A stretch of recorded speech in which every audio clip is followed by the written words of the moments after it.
Hey everyone.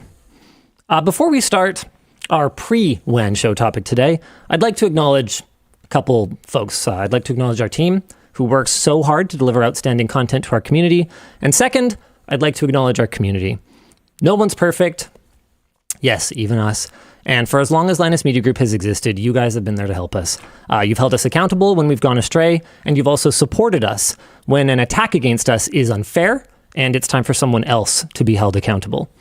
Earlier this week, Gamers Nexus took us out of context again, and I can't keep ignoring this sort of thing. Linus recently in a WAN show episode said the following regarding why they did not make a video when they found out about the way Honey works years ago, in response to how he believed he might be perceived if he had raised awareness to Honey's actions when his team discovered them. Everyone's mad at me. It's that simple. I'm spreading the word for the smaller creators. That argument doesn't save me there, and it's not going to save me if I tell people to uninstall this extension that gets them a better deal so that smaller creators can get their affiliate revenue. Are you kidding me? There is just no way that I make that video and I don't end up hanging from the nearest tree. Well, that's the video we're making right now. And if that were to result in backlash like he thinks it would, then so be it.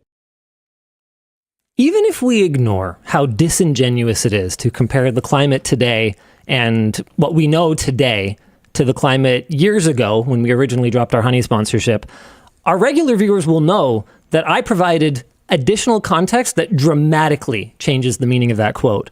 I mean, I don't expect everyone to agree with my viewpoint. It's very clear that not everybody does.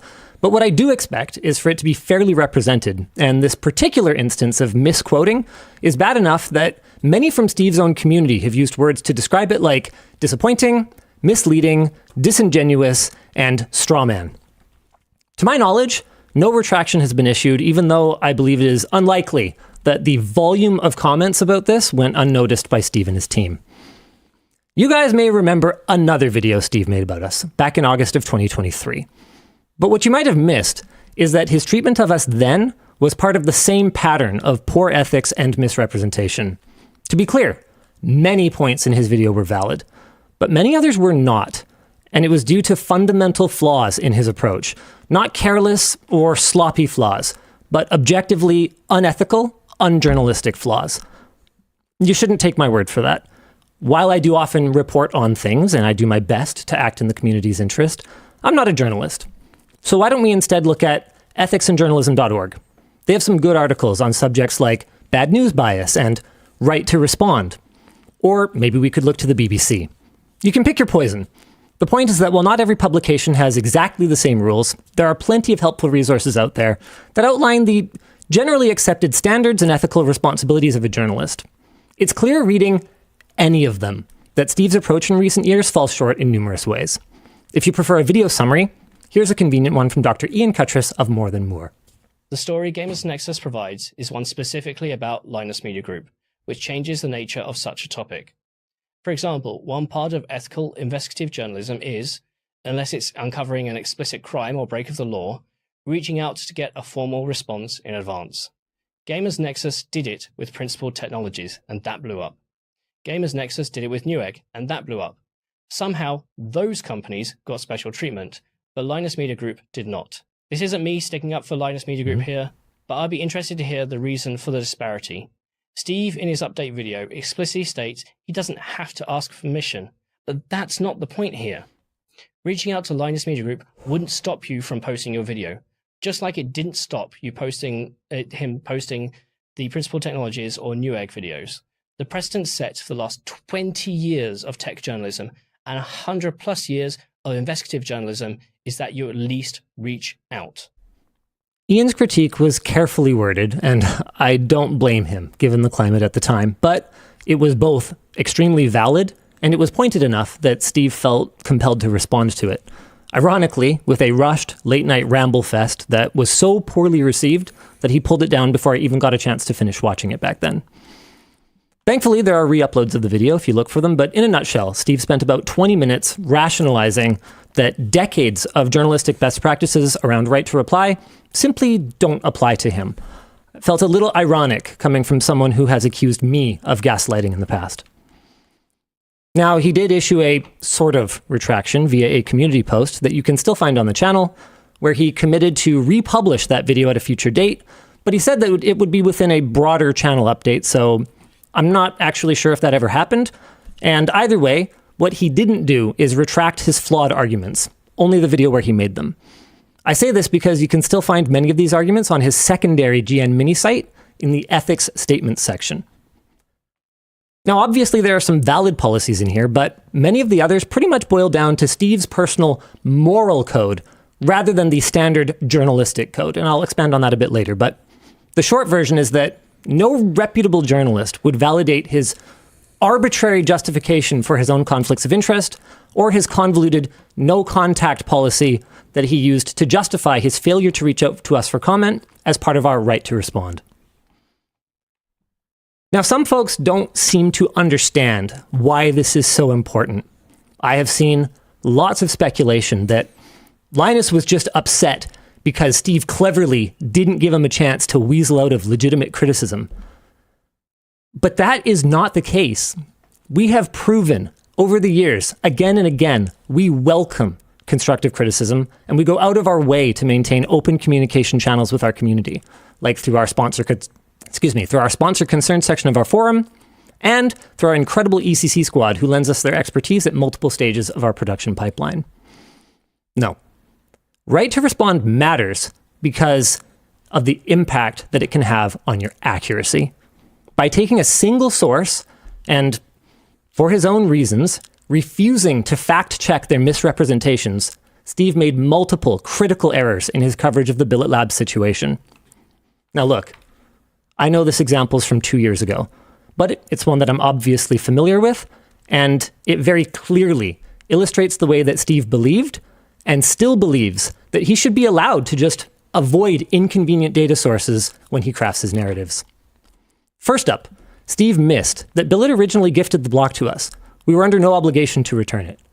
He missed that they told us explicitly that it should work with a 4090 before we attempted it.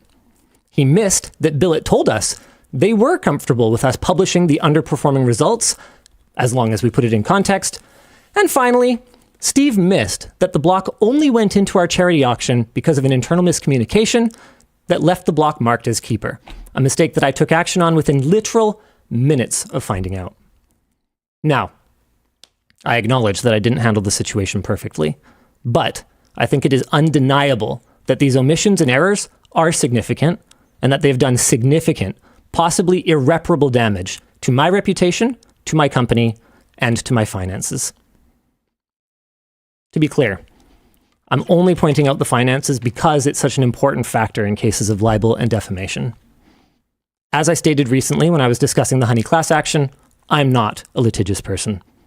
I have no intention of filing any kind of suit because A, it's really hard to say if the line to defamation has been clearly crossed, and B, it would be a giant waste of time and money for everyone involved. I only bring it up to underscore the gravity of the situation. The thing is, words mean what they mean.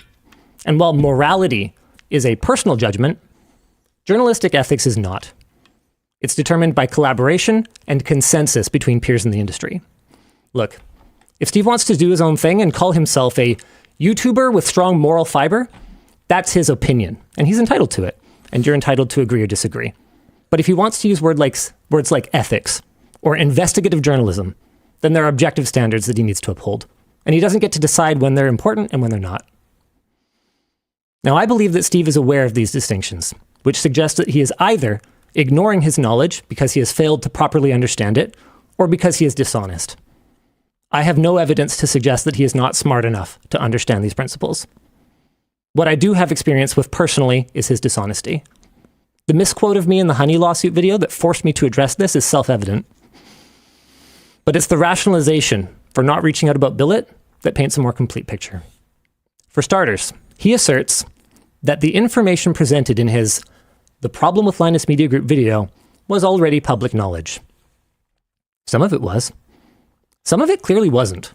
Billet Labs' representations of our private communication were not public knowledge, and as we demonstrated in our response, they were not provided in good faith or with the appropriate context. Had he reached out for clarification, I feel it would have been clear, both to himself and to his audience, that the events that led to the block being auctioned were an honest accident caused by a miscommunication.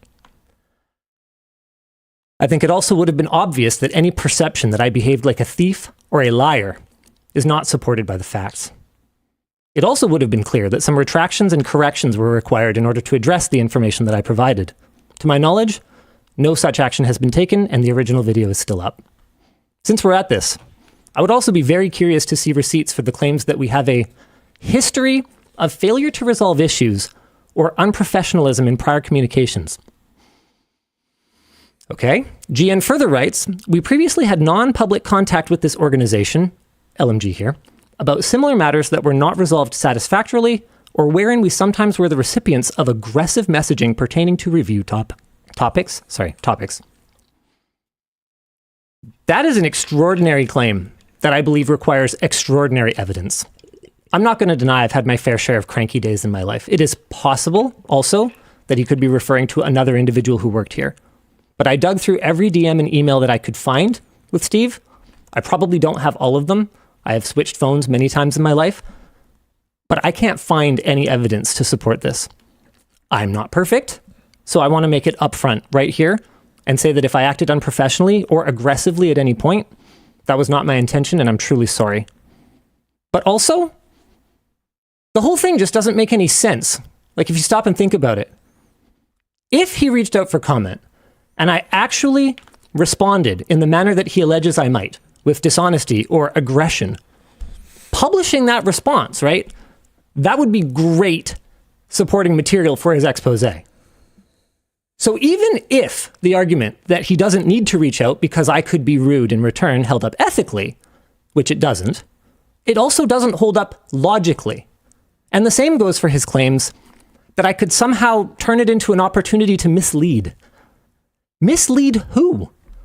Assuming his evidence and conclusions are solid, any deceptive action that I took in public would again give him further ammunition to make his case, and unless he's afraid that I could somehow bamboozle him in private, the most that I could do there is offer an explanation or context, both of which could only help him, if his intent was truly to provide an accurate account. Unfortunately, as many of you have come to realize after the latest honey thing, I don't believe that that was ever the intent. Now look, I know that the first criticism of this segment is going to be, there goes Linus again, all emotional defensive. But what would you do?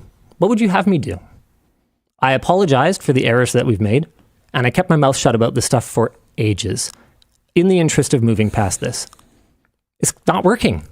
And like, this isn't some random comment on Reddit, guys. This is an influencer with massive reach, misrepresenting me on an ongoing basis.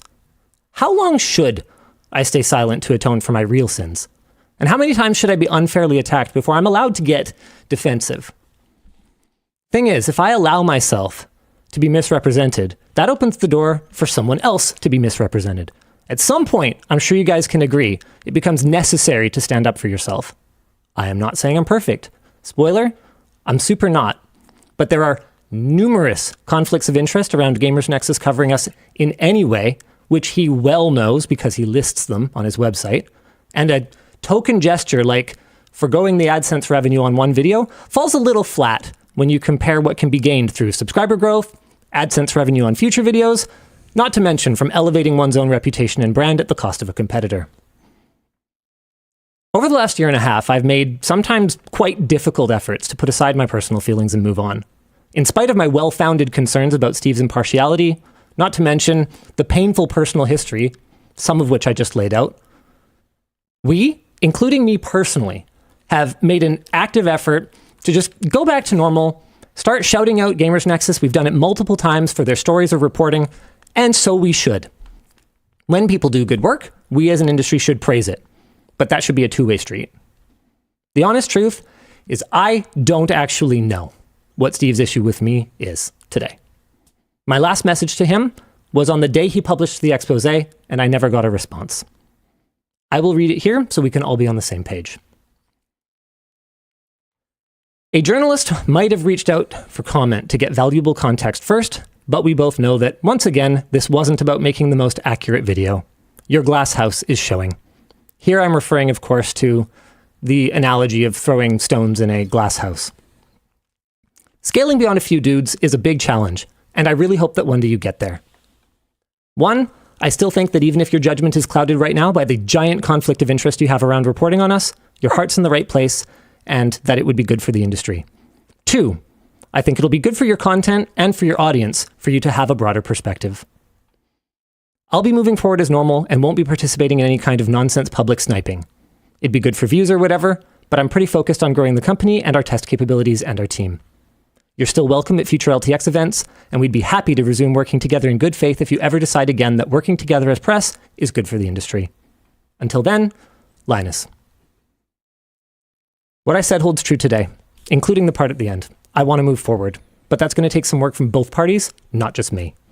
So I'm going to shift gears, and the next part will be directed to Steve, who was sent an advance copy of my letter today, which he has responded to, kind of, along with a request for comment on his apparent personal challenges around covering us objectively. Steve, on WAN Show today, I'll be doing a segment outlining some of the ethical and journalistic issues with your content that I have observed personally and that I have seen raised by the community. I will be especially focused on how they have impacted your coverage of me and my company, because I'm most familiar with the relevant facts, but these issues appear to run deeper, and I believe they could be impacting your ability to be objective overall, something I know the community values greatly.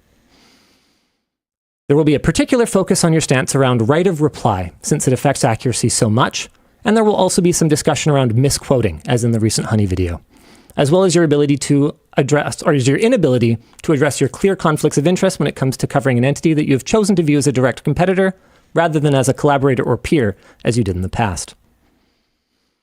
If you have some comments and evidence on what breakdowns caused your inaccurate coverage of us in the past, why you seem to find it so challenging to cover us objectively, and what steps you plan to make to rectify these issues in the future, I would be happy to include your thoughts in this segment. The segment will also include the following letter that is addressed to you. Steve, we do our best around here to do what we believe is right and to stand up for the consumer. That leads to us doing journalisty things sometimes, and I understand basic journalistic principles, but I'm not a journalist and I've never claimed to be. The reason I'm sending this to you then is not because I'm some journalist reaching out for comment, but out of respect, and because I was once a collaborator and supporter, and I hope to be again someday. For that to happen though, I do have some requests. Everyone is human, and we all make mistakes, but I believe that for you to become the journalist you aspire to be, there are some errors in both your approach and in your coverage that are large enough to merit correction. Obviously, not everything needs to be pulled. Your methods aside, it's clear you were right about a lot of things in August of 23. But it's also clear that between the conjecture, editorialization, and what I hope are simply errors rather than lies, a number of retractions are in order, both on that piece and in your other coverage. This isn't just for me, but also for your community who looks to you to do the right thing. As for the personal side of things, I can't ask you to like me. You clearly disagree on a personal, moral basis with some things I do. Which of them are real and which of them are performative, I'm actually not sure anymore. But it doesn't matter. That's your personal compass, and you got to follow it. What does matter is treating others in the industry with respect and being prepared to be held accountable the same way you hold others accountable. Traditional journalism, while a competitive battlefield, has no absolute authority and is quite often a brotherhood with shared goals that hold each other accountable to mutually agreed upon standards. It's not a brutal free-for-all. So, as part of being a contributing member of the Tech Brotherhood, I expect you to be open to critique in the same way that you expect others to be open to critique. I also expect that if you cover us publicly in the future, you do so with honesty, impartiality, and proper disclosure of your numerous conflicts of interest. With that said, regardless of your motives in 23, your actions did serve as a wake-up call for us to supercharge the changes that we were slow rolling, and for that I'm thankful. Now it's time for your wake-up call, should you choose to accept it. If you can't put your biases aside, simply recusing yourself is an option, but it might require some further retractions, since you've claimed in the past that covering us is so very important because of our business's relevance to the tech industry. Well, if that's no longer the case, then any snipes that relied on that for justification probably need to go too. I understand you may not want to rebuild this bridge, but I still want you to know that while Gamers Nexus LLC is every bit as much of a for-profit business as Linus Media Group Incorporated, I, Linus Sebastian the individual, still see you, Stephen Burke the individual, as a colleague and potential future collaborator. Because the reality of it is, personal feelings aside, we both fight for the same team, the consumers and the community. A community that is stronger if we just cut the tribalism and work together. I've always said that a rising tide lifts all ships and that we all benefit from more interest in our hobby and more contributors to our community. I have always encouraged our viewers to follow multiple outlets and get multiple perspectives, including yours. You used to tell me that you agreed with those things. I hope you can again, because this is going to be especially important as we navigate the weirdness around benchmarking machine learning assisted cards like the upcoming 50 series. So in summary, I welcome valid, constructive, good faith, two-way feedback, but when I told you a year ago that I had no interest in public sniping matches, that was the truth. Our community in tech used to stand out as one that embraced collaboration and rejected beef. I would like that again. I chose to make my statement as a segment on WAN Show and a clip on our Clips channels rather than a dedicated video in hopes of finding a balance between sharing my side finally and igniting drama for views. So can we forget the past and move forward? See you at CompTIA, Linus. Now, I'd like to come back to addressing you all. For once in the history of online communities, guys, I beg of you, this is not, ooh, shots fired. Do not get into a mudslinging match over this. Continue the good work you do, holding creators accountable. But this is not, and it should never be, LTT versus GN, us versus them. Some folks are going to insist on interpreting it that way. But I believe that the majority, the rational viewers, should be able to see the truth of what I'm saying, even if they don't always agree with the source, and see the importance of moving on. As for the ones that can't do that, look, if their viewpoint is closed, we gain nothing by arguing with them except wasting our energy. Energy we need to power our RTX 5090s. So let's rise above it. So with that in mind then, funny memes, inbounds. I like humor as much as anyone. But if Steve wants to move on, then I would like to respectfully request an end to the GN bashing posts, for that matter any other publication, in our various community gathering places. YouTube comments, Discord, Reddit, and the LTT forum, and any that I haven't thought of. I'd like us to be the change we want to see in the world. Thank you, you guys. One last note.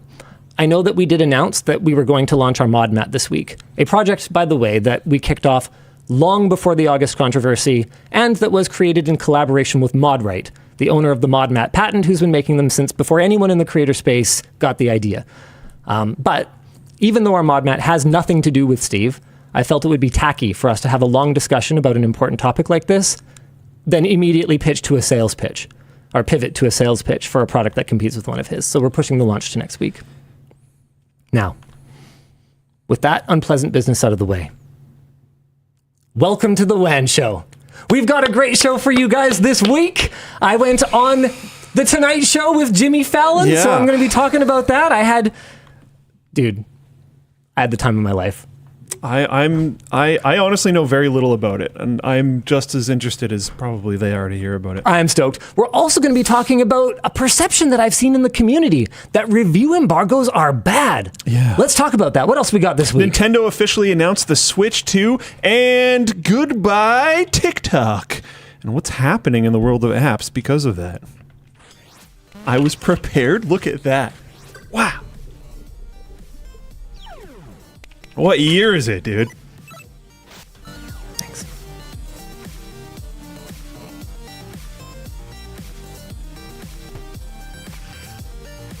The show is brought to you today by Vessi, Ahrefs, and Rocket Money.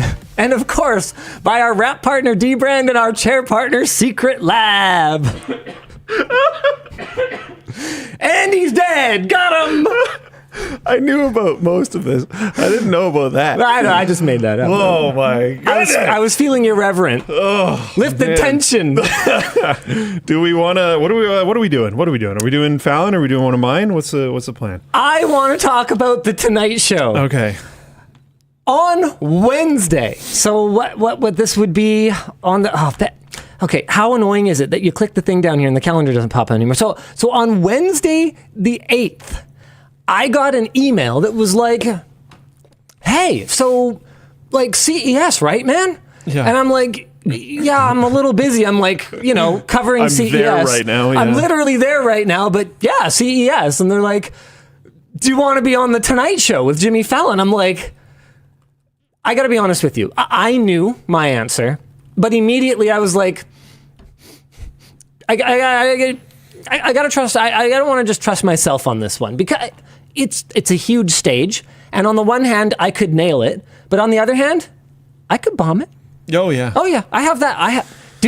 I have bombed things. It's also like, as much as, honestly, I think the viewership across both, I Googled what the viewership for that show is. I think it's like, honestly, fairly similar. Okay, we can talk about that more later, though. Whether that's true or not, I have no idea. But it's just a totally different thing.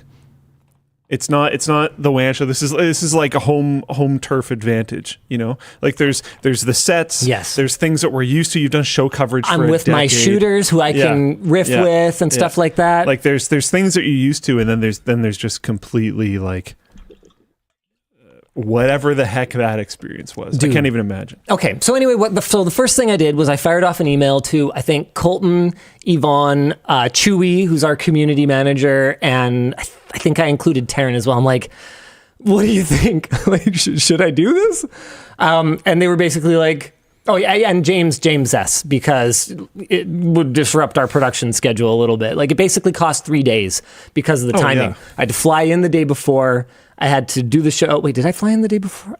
Or no, I did a red eye. The night of, and then did the show, and then I had to fly out the next day. And the show's not at night. I thought it was live this whole time. I mean, I haven't. It's live to tape.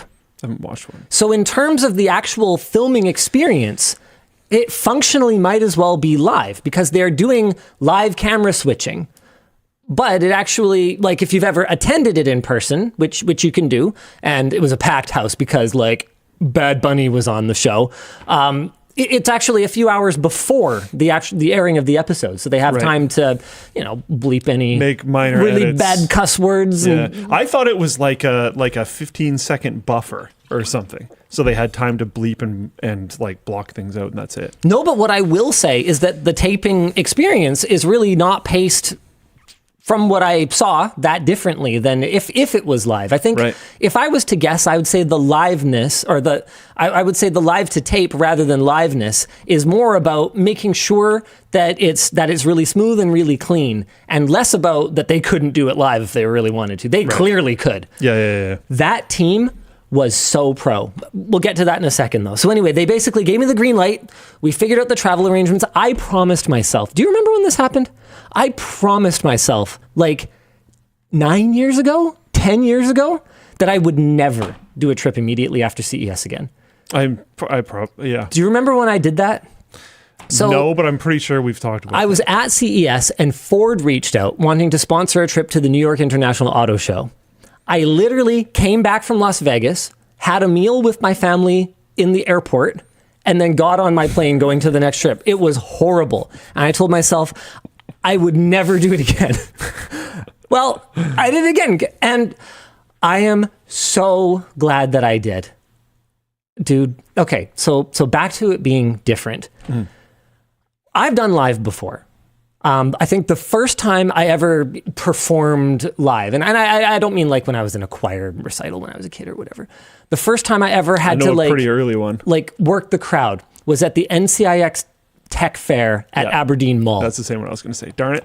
So what happened then, and this is really funny, was Microsoft, I believe, was one of the main sponsors of the event.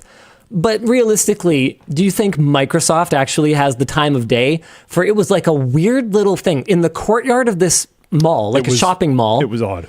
They just set up like tables and like down one of the hallways by the NCIX store, and then vendors were just like sitting behind their tables.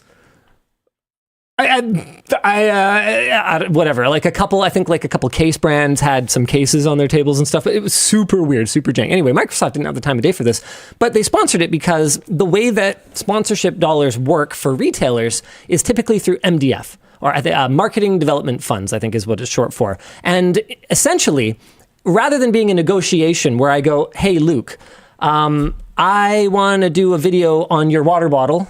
Give me some money and we'll do the video.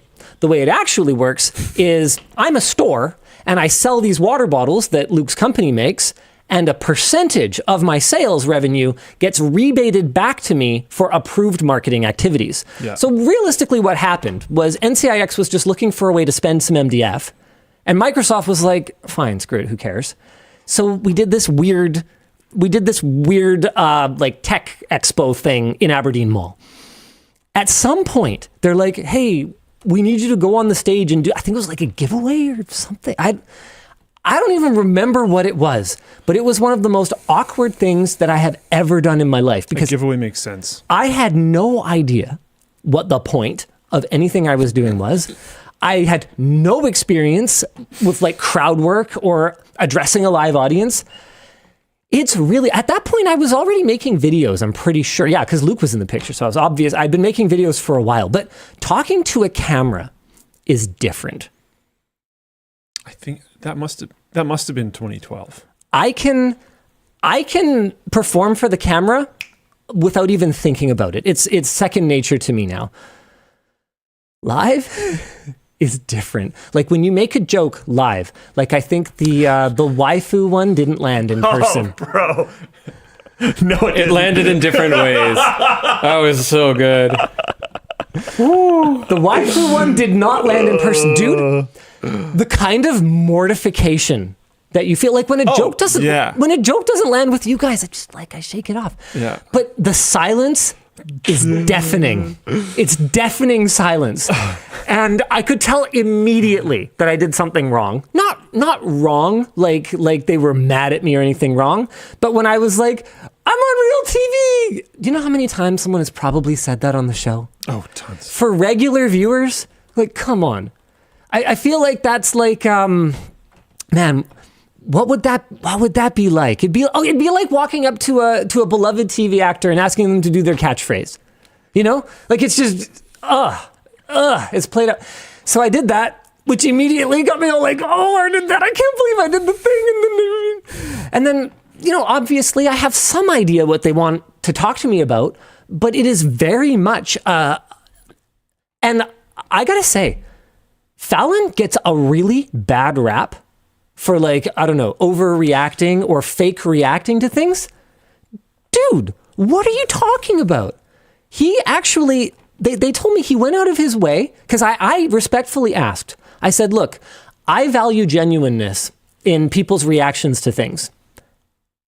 I would respectfully ask that while you explain everything so that he knows what it is, that you not have him put the glasses on, not show him the color changing, and have it be fresh. And they're like, yeah, of course. And you know what's funny is, you know how he gets a bunch of flack online for like over laughing at things.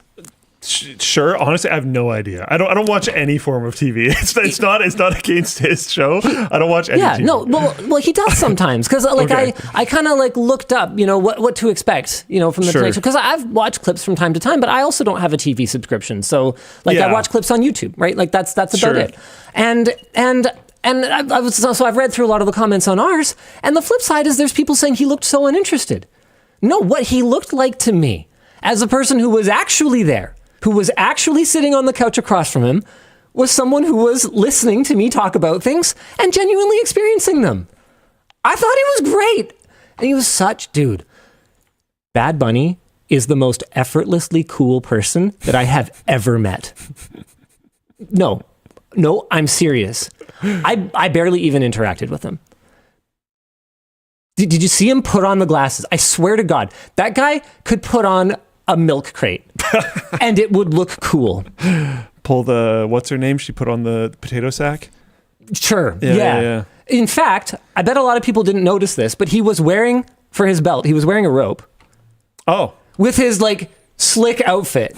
He just had like a rope tied around his waist. That's probably some fashionable thing. Because when you're that cool, anything you do is cool, anything you touch is cool, and anything you say is cool. Also, that was hilarious when he was like, nudes. Yeah.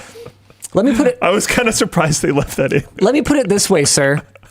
You probably get nudes. I don't. Have you ever? I have all my DMs turned off.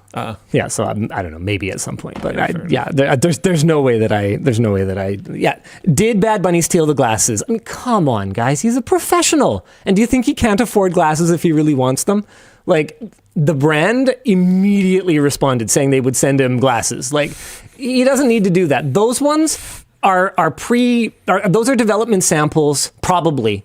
Those They're pretty cool. They came back. Have you seen them? Not in person. Oh, dude. I had, when you were talking about bringing out glasses, I thought you were going to do the screen ones, big screen beyond or whatever it's called. Oh, like a VR headset. Yeah. That's a lot of setup.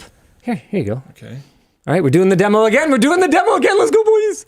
So how do it's somewhere over here. Yeah, somewhere over there, a little bit further back. Oh, Hey! that is actually pretty wild while It's you're pretty wearing them. cool, right? That's crazy. We have a short. I'm not sure if we've published it yet. So you know how on the show, he asked how it worked, and I was like, That is pretty cool. magic, don't worry about it, right? Wow. Whoops. Okay, I see how they charge too. They're not that like bulky for having electronics in them. No, they're super cool. Yeah. So I know on the show I kind of hand waved it away because I knew my segment wasn't super long, and I was like, magic. But we do know how they work, and we shot a short when I got back that looks like it hasn't gone up yet, but will be going up very soon, explaining exactly how they work. So stay tuned for that on the LTT channel. They're super cool. Man, what else is there for me to talk about with it? It was so surreal. Like they did a walkthrough with me so that I'd be familiar with the stage layout and stuff. Like they wouldn't just shove me out there and be like, go. So they did a walkthrough where they just had stand-ins at the desk for Bad Bunny and Jimmy. And then they open the curtain and they say, okay, go. And so, they show me how to do the walk up and shake hands and sit down. Oh my God, the way I sat down, I was so awkward. I don't even think I noticed. And I let my pants get hiked up like this high. I did notice that. I thought that was on purpose. No! Okay, question. Were those your Darn Tough socks or did you sneak the LTT prototype socks on? Almost everything on my person was LTT. Was I the only one that noticed the socks? Nope. Okay. No. The community loved it. They saw the commuter bag. You know what's funny? I noticed the commuter bag for sure. It was actually their team that kind of hinted that, or that kind of started the idea rolling that I'd have a bag of tricks, and I was like, oh, that's perfect. I have a backpack. and that works for me. And to be clear, I fully disclosed to them that it was my backpack. Sure, yeah. And I saw a lot of people speculating that they wouldn't let him say LTTStore, or they wouldn't let him pimp it or whatever. That did not happen. I didn't get that I vibe. could not say a negative word about the Tonight Show team. If I tried. That's cool. They were professional, responsive, so accommodating. I mean, I guess they have to be used to actual famous people and stars and stuff. Whereas they're tripping over themselves can we bring you one of these? Can we get you some of this? Are you comfortable? Are you I'm like, I'm good. They're like, can we close the door of your green room? I'm like, I mean, the door's right there. I could close it if I need. Yeah. They were so accommodating. Loved me. Oh, here's another thing that I think people don't necessarily appreciate about S-tier personalities. I consider myself an A-tier personality. I think I'm pretty darn good on camera for the most part. I screw up sometimes, and you guys could obviously tell I was pretty nervous on the Tonight Show segment for the first part of it. I said this in the pre-show and you told me to shut up, which is fair because this should have held it for this segment. But yeah, absolutely. You did lock in though. I had the whole time you were sitting there talking, I was like, man, stop talking about yourself and start talking about tech crap. I know. Because the second you start talking about tech crap, you'll be fine. Yeah. And then you finally did and immediately locked in. I was like, we're good. That's my boy. Yeah. So he's got it, man. Jaden's in chat. Linus seemed so nervous. I know him IRL. Duh. And it was so weird to see him like that. It was endearing though. Thanks, Jaden. You did totally lock in though. Thank you. Yeah. J2134 in full plane chat said the lock-in was crazy. But okay. Jimmy, S tier, right? Ludwig, S tier. You encounter people that you look at and you go, I could practice my whole life and I will never make it look as easy as you do. The whole dick joke thing with the laptop. Do you not think he knew something was coming? I mean, how? Maybe not that. Pause. Maybe not that. But there's no way that he didn't know something's coming, right? With the way I set it up. And I'm like, ooh, a laptop. I was a little concerned when you did that, not gonna lie. That's good. Then it worked out great. Then that means I did good. That means I did good. Anyway, the guy's such a pro. He walked into it for me.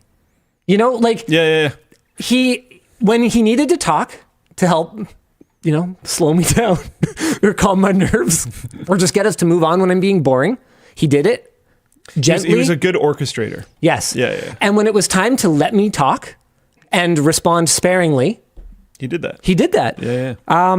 So I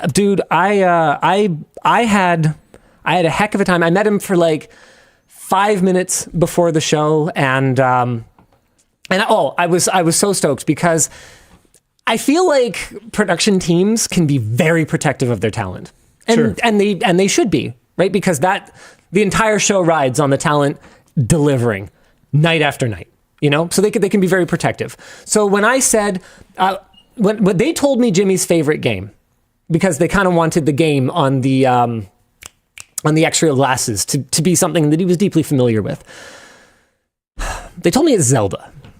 Yeah. My relationship with Nintendo, my confidence that I could go on broadcast TV. What's the difference? I forget, but there's a difference. Okay. One's free, one's something. Anyway, whatever. Sure. The point, if I go on TV, okay? Yeah.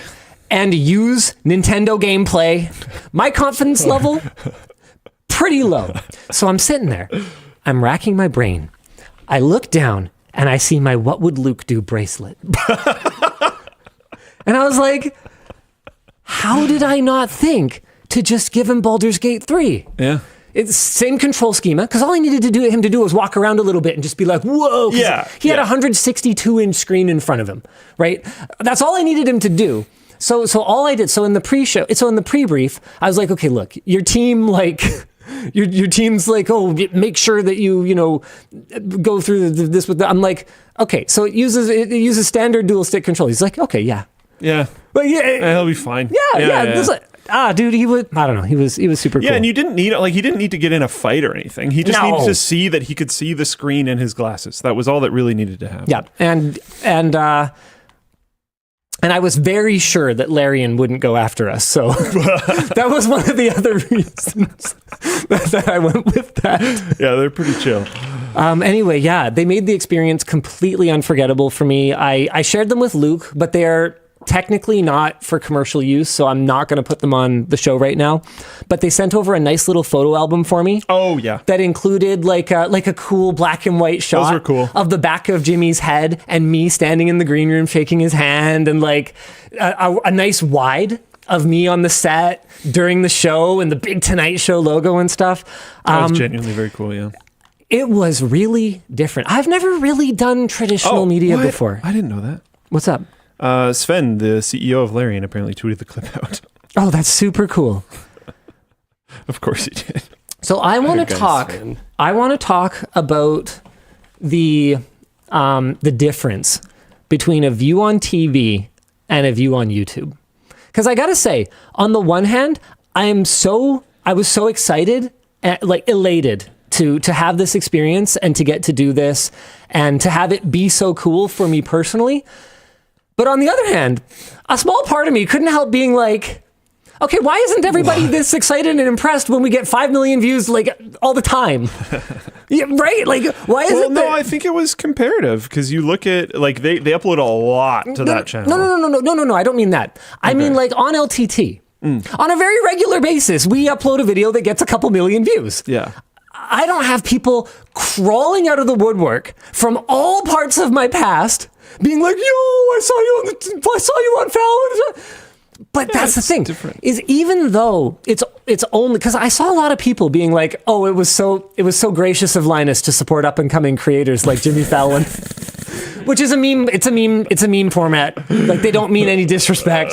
And while we get a lot of views and stuff, what I've discovered is that even though obviously I'm new media in and out all the way through to my core. Yeah. A view on traditional media just plain isn't the same. as a view on new media. It just plain doesn't hit as hard. Whether it's the kind of the glamour and the spectacle, whether it's the polishedness of the production, whether it's just the perception, dude, everyone and their dog reached out to me about it. Like, people I haven't talked to in years. People Yvonne hadn't talked to in years were reaching out to her being like, yo, I saw Linus on Fallon. There's definitely a prestige perspective on it. Yeah. And you know what? When I was there, sitting in the studio, you got seeing the the production, it's a vibe. Mm-hmm. It's a vibe. It was so cool. Let me see what else I've got. Oh, Sammy has some notes on the experience. So this is great. If you guys are, hold on a second, I'm just going to, open this in a new tab. If you guys are subscribed to Floatplane, Sammy actually came with me on the trip for the express purpose of creating this behind the scenes vlog of getting to and appearing on the Tonight Show. So if you guys want to check that out, Sammy came along for the ride, and he actually has some notes in here as well. He says that one. He says bringing Yvonne was an excellent call. I actually wasn't going to bring her until 5 hours before my departure. Why? Well, because we have a lot of stuff going on with the kids. Yeah, but I'm assuming she wanted to go. We have a life. She wanted to be supportive. You know how she is. She wants to be there doing whatever is the single most productive, useful thing. And she puts aside a lot of her own feelings to do the right thing, to drive things forward. And so if the right thing was to make sure that, you know, the kids all get to their stuff and whatever else, she was down to do that and watch from home. If the right thing was to make sure that I don't blow a flipping gasket freaking out about this thing, then she was down to come with me. And Sammy said, bringing Yvonne was an excellent call. A lot of praise warranted. He has that bolded. For keeping your nerves. Like 5% was caught on camera in terms of nervousness, and Yvonne making you calm down. If it was just you and me, all I would have been able to do is give you a thumbs up and say you got this, and the shoot potentially would have gone way worse. All right. Merch plug missing. Oh, yeah, man. Can I please, maybe the final time, ask the community not to speculate. Speculation is bad. It's bad, and if you don't know, don't say anything. Xreal is using footage from Linus on The Tonight Show in their ads. Not saying this is good or bad, just notice it while scrolling. It's great promotional content for the glasses, so it makes sense to use it. Quite honestly, I won't be surprised if the items he chose to take to the show are sponsors. That's exactly how it works. No, it isn't. If you don't know, don't say anything. And that's actually not our footage.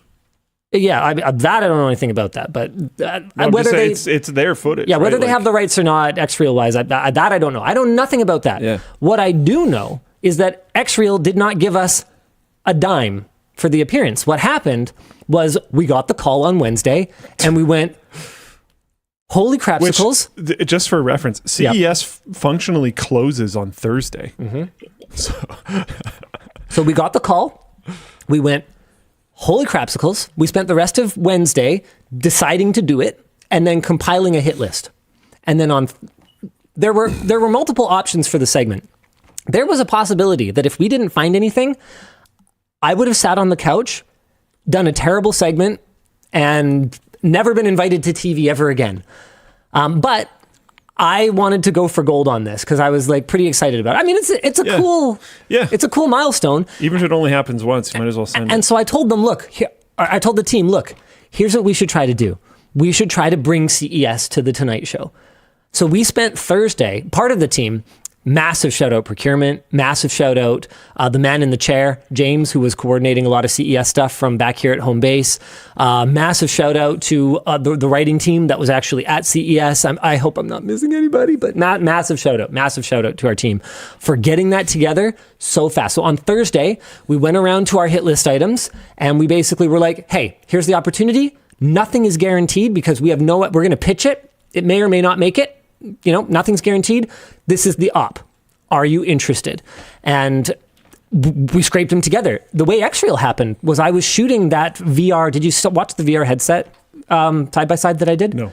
Okay, so I did a VR headset side by side with Pimax and that really cool lightweight OLED one, or micro OLED one. Oh, I'm so sorry. Anyway, someone's going to tell me in the chat, and that's going to make it easier. Anyway, I did this VR thing, and next to them was Xreal, and I'd seen a couple articles, but they weren't actually on our hit list at that time. So I went over to Xreal with Andrew, I think it was, who was shooting with me. NCIX, that's the one. Shift all. So I went over to Xreal, and I got in line for a demo. And it was actually kind of a long line, and we were kind of thinking of leaving. And then one of their reps came like scurrying over and was like, "Hi, what would you like to see?" And I was like, "Oh, I actually don't have a lot of time. I was thinking I might actually go." She's like, No, I got you. So clearly she figured out who we were. And at that point, I just wanted to try it out because I had read some good things about it at the show. But I've never been a big fan of the wearable display thing. Yeah. I think I remember doing a video with you a while back where we kind of trashed where it. we used, it wasn't, I don't think that was an Xreal one. I think it was someone else. No. But either way, the technology, A, wasn't there. And B, just didn't seem compelling to me in at least that, weight and form factor and donglage situation. And I think we were pretty much on the same page there. So, I don't know. I was like, I'll try it. Sure. Anyway, I try it. Blows my freaking mind because it's really good. The darkening, the chromatic, chromatic, the electrochromatic, whatever, the darkening lenses, man, they're really good. They block out so much. Conveniently for Xreal, they had a super bright, obnoxious neighbor. And almost convenient for them. Exactly where their demo was set up. It was like right there shining into your eyes, and you go, and you can see it. But when you're focused on your content, you can totally ignore it. So I was sitting there playing Switch games. I'm like, I want to take this. I want to take this to the night. So this is such a like wow moment, because that's what you want for that, like that tight. It needs to be visual too. That tight format. And I knew it wasn't going to be that, but I knew we had other things that could be more visual and more engaging for the audience. His reaction was quite visual though. Mm-hmm. I think I was telling Linus about this too. When he didn't get it for a while, that almost made it so much better. And to be clear, he wasn't faking anything. He could see the projected screen. It seemed like it was like, it didn't change the experience that much. But when you can be like, yeah, it's more then comfortable. Your brain starts spinning on like, okay, what ways could I use this? Yeah, it gets a lot more interesting when you look away from it. Exactly. Didn't Luke try them last week? Yeah, I was going along with this segment. Don't worry about it. Oh yeah. Anyway, week before last week, I think. Right. So anyway, we were there, and I'm like, wow, this is really cool. Their CEO and founder walks past.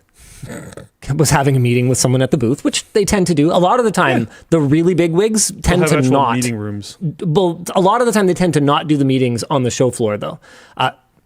In light of recent events involving CEOs getting gunned down in the streets. Oh, yeah. CES had I would say, a tighter approach to security than in the past. I'd still say there's a lot of gaps, but anyway, there's certainly been some conversations around CEOs and security. Yeah, I don't know if I'm going to say it. Yeah, that's probably fine. There's like an incredibly easy way to get through security, but I'll just leave. Don't worry about it. I'll just leave it. Don't worry about it. Anyway, but he happened to be there because they did have a meeting room in their booth, and he was like, "Yo." And so I basically got to pitch to him personally, hey, here's this op. I really like this product. Can I take it with me right now?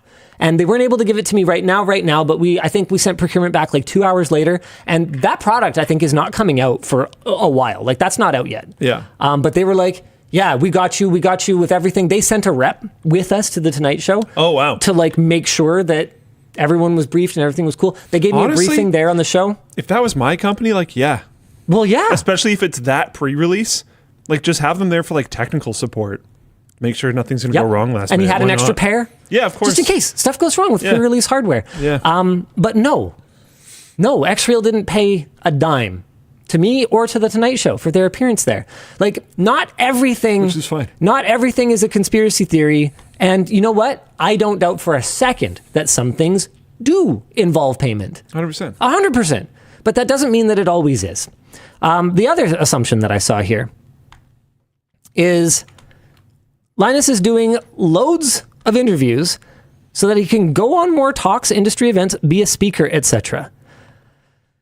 That sounds like probably the thing that Linus would hate most. So, guys, I've talked publicly already about why we went down to California. We haven't done any collabs in a while. Colin and Samir have wanted to do something with us forever. And Colton lined up the Anthony Padilla Assumptions. Is it a podcast? Kind of, what is it? Interview, whatever thing. Because we were down there talking to Colin and Samir anyway. So that was back in December?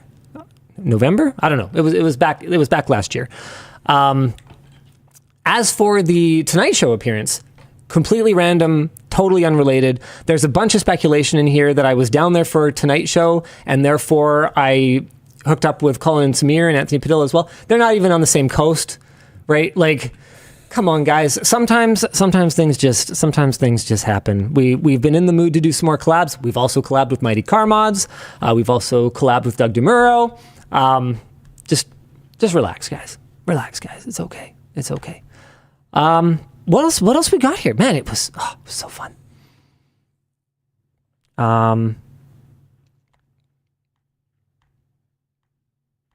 Next topic? Do we move on? Yeah, I think so. I've got a lot of people asking, would you go again? I would like to formally say I would love to. Yeah. I honestly, the second it was announced as an idea on like Wednesday or whatever, when it was going around internally, my brain immediately jumped to like CES guy. Just like, do a thing every year, or I mean, maybe more often, who knows? Well, I don't know. But like, it was a cool segment. And I think tech has gotten more boring over the years, but clearly it's not like nothing's happening. Yeah. And it's not like there aren't people who are 5 years out of the loop that I could That too. show industries that have been developing for years and years and years. This is like a non-standard audience. Like wearable displays, you know? Yeah. Be like, okay, yeah, but we're at the point now where it's like, wow, cool. Like a lot of mainstream people, if Apple doesn't announce one, they don't know what it is. Yeah. And even Apple, like, dude, do you know how easy it would be to find an Apple person who like doesn't know anything about the Vision Pro, because who cares about the Vision Pro? Hold on, I'm trying to find the outreach. Someone asked what I put in my rider. And so I want to find my response email to them, because I basically just said, I said, can you send me an example of a previous segment that would give me some idea of what format and what I should expect? And then I said, I'm thighs deep in CES stuff right now, but I'll get back to you today. And then I said, I'm thighs deep? I don't know. It's like that's an expression, right? I know Taylor says that all the time. Yeah. Hold on. Where did I say yes? Because I basically was like, hold on. Basically nothing. Yeah. Here we're just talking like JetBlue. Okay, I think I missed it. It must have been like a one-liner or something. But yeah, I had nothing in my rider. I had no idea what to expect. I've never done this before. It felt pretty cool to get the tap. I'd love to know. We actually haven't gotten a lot of those. No. And you know what? I kind of get it. Like, I'm not really TV ready. You did good by the end. You did very good by the end. I mean, in other ways, though. I literally, I saw a couple people that were like, "Yo, Linus, you got to respect the dress code. Where's your suit?" And I'm like, "Yo, I don't even own a suit that fits." Yeah. And okay, I could probably buy one, but that's never been me. That's never been my thing. I think it's fine. There was a commenter that compared it to animal handlers going on these types of live shows. I would love. You're like tech bro guy. I would love to be animal handler tech guy. Of tech. I don't necessarily. I wouldn't necessarily want to be like pigeonholed Like I wouldn't. No, yeah. Like at some point, I would want to develop, and I don't know how this works, and I haven't. I don't know, but I'm just kind of talking out loud here. At some point, I would love to. I don't know. Well, whatever. I'll be tech bro guy to start. Because I got to know my role, right? Too. Are you wanting to like co-host at some time or something? Oh, heavens no. You don't want to be Bad Bunny? Oh, no. Oh, Bad Linus. Yeah, you No. do. Co-hosting the Tonight Show. Look how do cool not. I am when I put these glasses on. Whoa, I have a rope belt. I made it myself. I went to Home Depot. I am going to need a way different hairstyle if I'm going to be as effortlessly cool as Bad Bunny. I'll tell you that Luke much. could dye it again for you. Dude, Yeah, I got you. I totally accidentally flattened my hair too much. I looked like such a nerd. Oh, it was perfect. That fits the Stop. That fits the theme. You're adorable. It's okay. Oh, I'm going to have better hair next time, I promise. Oh my goodness. Perm, yeah, I like that idea. Brick paint. Anyway, so yeah, it was honestly, it was an amazing week. Did you know that during CES we hit our all-time highest reviews in a day? We're like Reviews in a day? views. Oh, okay. We are like killing it. Yeah, hell yeah. I was on flipping TV. It was okay. Basically, I'm still kind of riding the high, to be honest with you. It has definitely been a week of all time. Yes, one of the weeks. It has definitely been a week. What would I wear next time? Because it's got to be from Creator Warehouse. Dude, we have some stuff coming that is very cool. I don't even know. Should I go cool or should I go like our professional, like our 9 to 5 line? What do you think? Giant logos. I don't think you need to start going professional on it. Well, okay, if you want to get out of the tech bro niche, then maybe you should. I don't even think I'm like tech bro with my style. I'm just like, I'm more like, the guy who works on your cabling. Like, I'm not really. It's definitely geeky though. Yeah, fair enough. If you want to get out of the like, I am geek person, I come on here to be geek person. Float Plane wants RGB for a coat. Okay, that is not happening. That would be cool. If you want to be cool, That'd be pretty sick. RGB for a coat. You could RGB have a for a little coat. RGB cane made out of belt. memory, rope belt, dad hat. Wouldn't have to see your terrible hair. I mean, flat hair. I mean, good hair. I didn't get the middle finger. Their crew is so much nicer than mine. Yeah, but we do it because we love you. Oh man, I don't know. I think it depends on the vibe of the episode that you're doing. If you're tech handler, Yeah. then I don't know. We're geeky stuff. We're cool stuff. If you're trying to like, I think you know what? I think if I get the tap again, I think what I want to do for now is just do what they ask. Because realistically, I know my world, and if they wanted to like come do a YouTube video about technology, I'm sure that they would ask for guidance from me. And so if they want to do a TV segment, then I think I'll just keep doing what I'm doing, which is, hey, how do you want me to do this?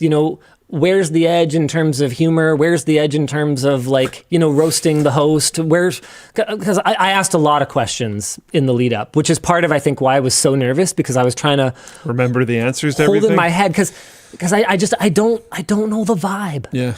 I don't know what the proper etiquette is. Yeah. And like I said, they were so gracious and so helpful and so accommodating.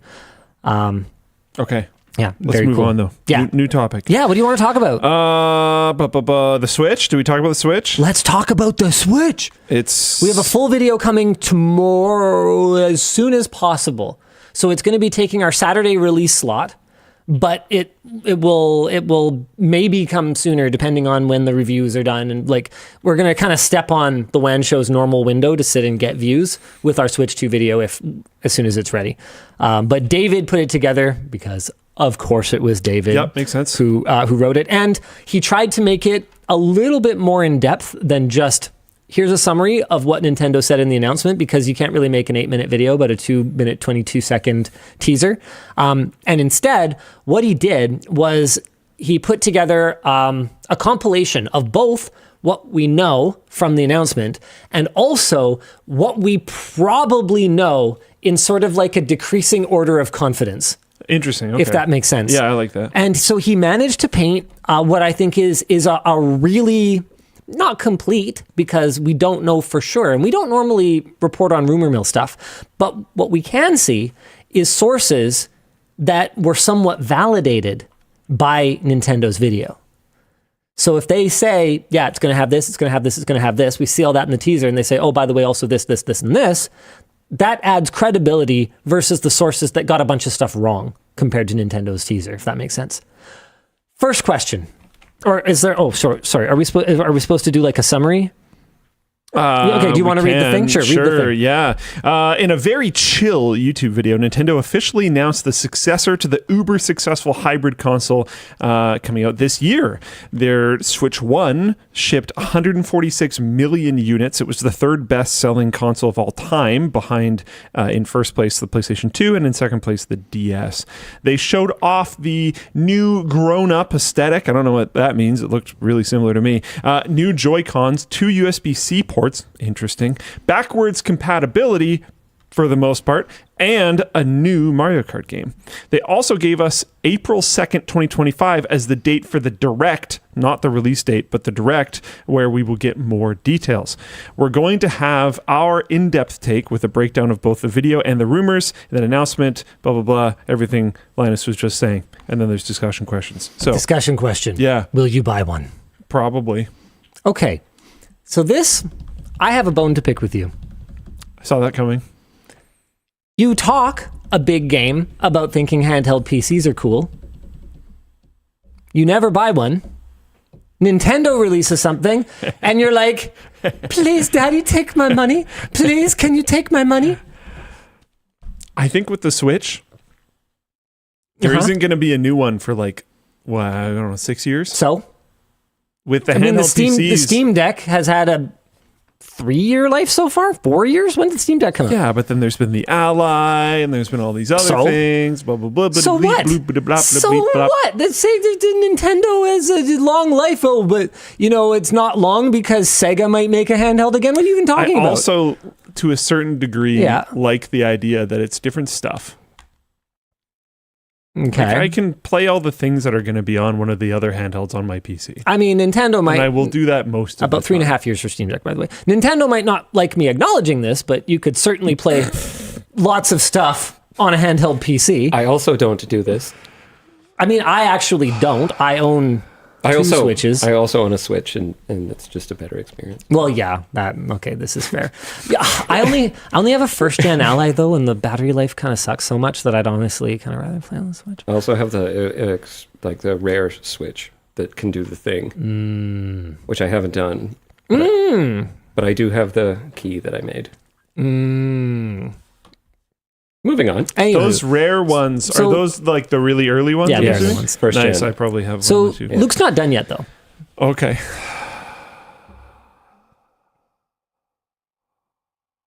Depends on how much it costs. I might just not buy one. Because the thing I was most excited about... Classic Luke. Okay. It costs... Wait, this costs money? You offer latest thing. I offer $0. No.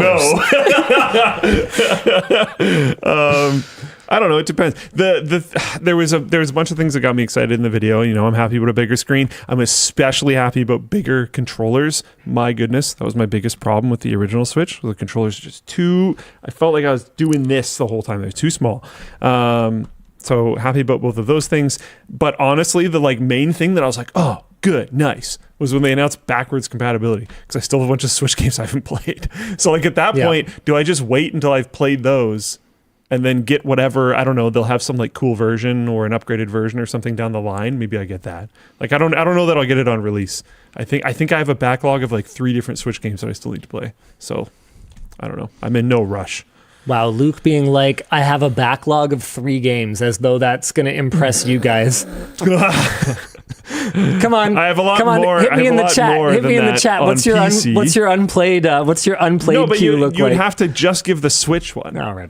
Because I've way more than that on PC. Yeah, right. You can't list. Someone said 700 games. You can't list every game you have in Steam because you're not going to play all of those. You have to be real with yourself when it comes to your backlog. Are you actually going to play this? If not, get it out of there. So passionate. Don't lie to yourself. Why are you so passionate Because about they're trying this? to have 700 games. No, you don't. You're not. You don't have a 700 game backlog. Prove it. Prove it now. That's fair. That's fair. I can't do that. Prove it. All right. Are you gonna play that? You're gonna play that game that you got on a Humble Bundle code literally like 15 years ago? I don't think so. I'm buying one too. Yeah, of course. The screen honestly looks kind of too big though. Too big. Look at my hands. Oh no, do we have the wrong What do you think about the controllers?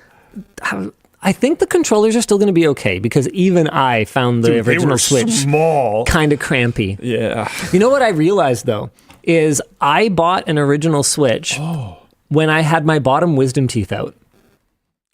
It had just No way! Oh, it's not gonna line the up. timing's not quite right. I was so close. I got an original Switch and I started Breath of the Wild when I had my bottom wisdom teeth out because I knew that I was going to be stuck in bed with absolutely nowhere to go and nothing to do. Yeah. So I was like, oh, I'm going to get a Switch and I'm going to play Breath of the Wild. I am having my top wisdom teeth out on Sunday or Monday. And Switch 2 announcement, but we were so close. We were very close. We were so Did close to me playing Switch 2 when I got my top ones out. So Nintendo releases new game consoles on a schedule that is approximately aligned with whenever Linus needs a major tooth extraction. Man, if you don't get another one, they're just never going to release another console. Did I ever send you a picture of what I did during my wisdom teeth thing? Because I got bored? I don't know. I remember you doing too much Yeah. because you're Luke. Yeah, that's a given. God, you're dumb sometimes. I had Emma help me with this actually, but she wanted me to keep it just so I wouldn't have to like hold it there in bed. But we had like a scarf basically that we had put around my head to keep the ice packs in place. Looking like the old lady with the... So I just did like a better version, strapping it to my head essentially, and then found a way that my headphones could fit over it. And then instead of spending it all in bed, I just like sat at the computer and played games with this contraption strapped to my head. And it was awesome. You are such a brilliant idiot. It was great. Imagine having such great mental capacity and using it for that.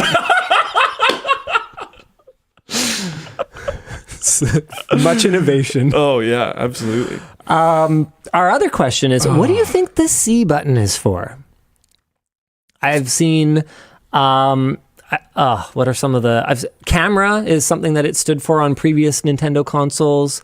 It could be connecting, like if they have like a Wii U type feature where you can remotely stream it. I would love if they bring back streaming. And there is one somewhat credible, it seems pretty credible actually. There's one credible rumor that would seem to suggest that they might, because it looks like... It's not a C-stick, guys. It's not. It looks like the Ampere generation GPU that it might allegedly have is not equipped with an Ampere generation media encoder. It has a newer one. Oh. And so the only reason that I could think of why you would bother with that is for either locally recording gameplay, which, I don't know, man, that seems kind of far-fetched to me, or streaming. Yeah. Streaming wirelessly. That'd be pretty cool. I'd be into that. Interesting. Intriguing. We've got a comment from Justin in the Floatplane chat. Linus, get Sammy to vlog your wisdom teeth. We are so far ahead of you. We have... Really, guys? Oh, you don't even know, dude. We can't even say it, really. What? Huh? Is there something I don't know about? Oh, I don't know. I'm just going to stop. I don't know how much I can say without getting in trouble from somebody from somewhere. So okay. I'm just going to stop. Well, anyway, so Sammy is apparently doing a vlog of me getting my wisdom teeth out. Yeah. And there's a major hardware release that I will not be able to be involved in. And my understanding is that Sammy will also be getting a clip of me participating in the only way that I can with my mouth all like swollen and disgusting. That's what I was avoiding saying. Oh yeah, no. It'll be. I won't get say any more than that. It'll be basically. It'll be really funny. Don't miss our video. Yeah. Yeah. But we will avoid making it actually just gross. So Sammy says in chat, "Are you leaking about me, Sammy?" Yes. Sammy. Yes. Yeah. Thank you. Okay. What else we got? TikTok sponsors. Sorry. What does he want to do? You want to do sponsors? Sponsors. Oh, how long have we been live? Oh my God! The card says to do sponsors. What? Okay. The show is brought to you today by Vessi. Socks and sandals on the Tonight Show? Yeah, we can all agree you don't need that kind of controversy in your life. Our sponsor, Vessi, is here to make sure that you look way more stylish than me and keep your feet dry. Whether you're chasing your New Year's goals or running away from your responsibilities in the rain, Vessi has got you covered. What is this? Is he doing more AI? Nope, that's just bad green screen. Okay, cool. Unlike clunky rubber rain boots, Vessi uses Dymatex technology to keep your socks dry while staying breathable, lightweight, and stretchy. Check out their Alta High Top. It's got a thicker, snow-gripping outsole, perfect for wild winter adventures, plus a warm liner to keep your feet cozy and comfy. We've been working with Vessi for years, and so many of our team members wear them every day. Take your first step into 2025 with confidence. Explore at vessi.com/WAN show and get an automatic 15% off your first order at checkout. The show is also brought to you by Ahrefs. Sometimes you might be shocked by the tips I show you, because you never know the extra inches you could gain. Our sponsor, Ahrefs, can help you grow an extra inch in your digital marketing knowledge. Their YouTube channel teaches you how to grow organic traffic on Google, improve visibility on YouTube, and build your digital footprint. Check out their complete affiliate marketing course for beginners, where you can dive into how affiliate marketing works and sharpen your keyword research skills. Or, if you want to learn more about SEO optimization, they even share transparent case studies, like their video, What Google Doesn't Want You to Know About Their Search Algorithm. Ahrefs makes complex topics simple and accessible. Also, don't forget their free webmaster tools to track your SEO health, discover traffic-driving keywords, and more. Grow your digital marketing knowledge by more inches for free with Ahrefs, linked in the video description. Finally, speaking of inches, our sponsor, Rocket Money, also helps your wallet grow bigger. And in this scenario, bigger, definitely better. Can you name all of the subscription services that you've signed up to off the top of your head? If you can't, that's a problem. Especially when you've registered for an app's free trial and completely forgotten about it afterward. Here's what Rocket Money does. It shows you all the subscriptions in one place, and if you don't want them, you can go ahead and cancel with just a few clicks. Rocket Money can also build you a personalized budget based on your spending habits, helping you grow your savings and lower your bills. You will even get alerts if your bills go up, or if something weird happens with your spending, or if you're close to your budget. And that's not all. Their agents can negotiate better rates on things like your phone or internet bill, all on your behalf. Their new goals feature can even automatically save money for you by transferring funds from your linked checking account into a non-interest-bearing custodial account. Rocket Money has over 5 million users and has saved a total of $500 million in canceled subscriptions, with members saving up to $740 a year when using all of the app's features. So stop wasting money on things you don't use. Cancel your unwanted subscriptions by going to rocketmoney.com/WAN. All right, why don't we jump into some merch messages? First, let's explain what they are. The way to interact with the WAN show is, of course, through merch messages, like that one. And to send a merch message, guys, you don't just throw money at your screen. We want to give you something in return. So you go to LTTStore.com, add something to the cart, and you'll see a little box pop up for a merch message. It'll go to producer Dan.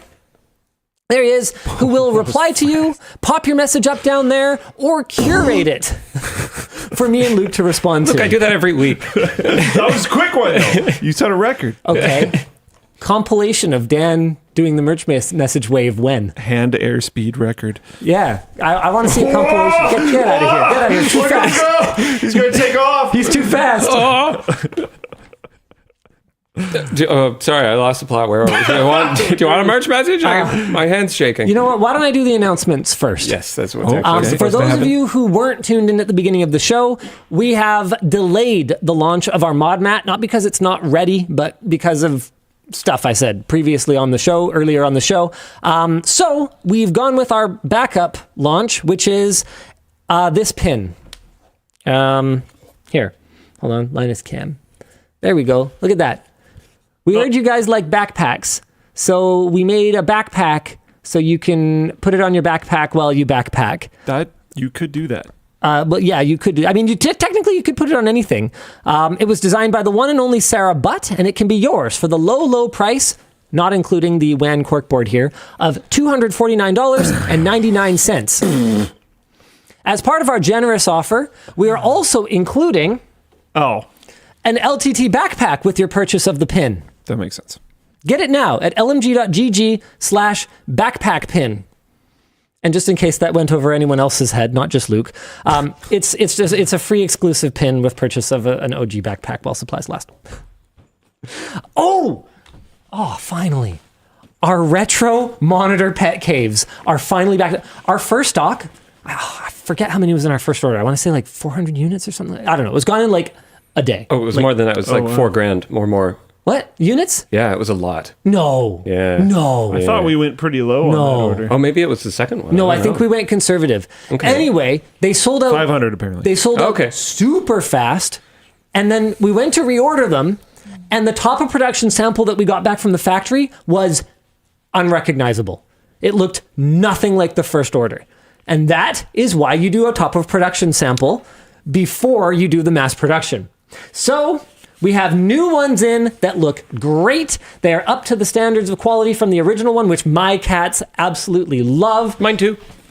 It's got the same awesome pillow inside that has either a fuzzy side, if you prefer softness, or an easier to clean, sleeker side, if you prefer it being easier to clean. And we hedged. And for the sides, we went with the easier to clean material. That goes inside. It has little doots on the bottom to make it so it doesn't slip around as easily. I mean, realistically, if your pet dives into it, it's still going to move or whatever. And it's designed to look like a retro CRT monitor. It's so cute. It's available in the store. But minor potential problem with the backpack pin. We have pin collectors that try to get all the pins that come up on the store. A lot of those pin collectors already own the backpack. Oh, do they have any friends who need a backpack? Well,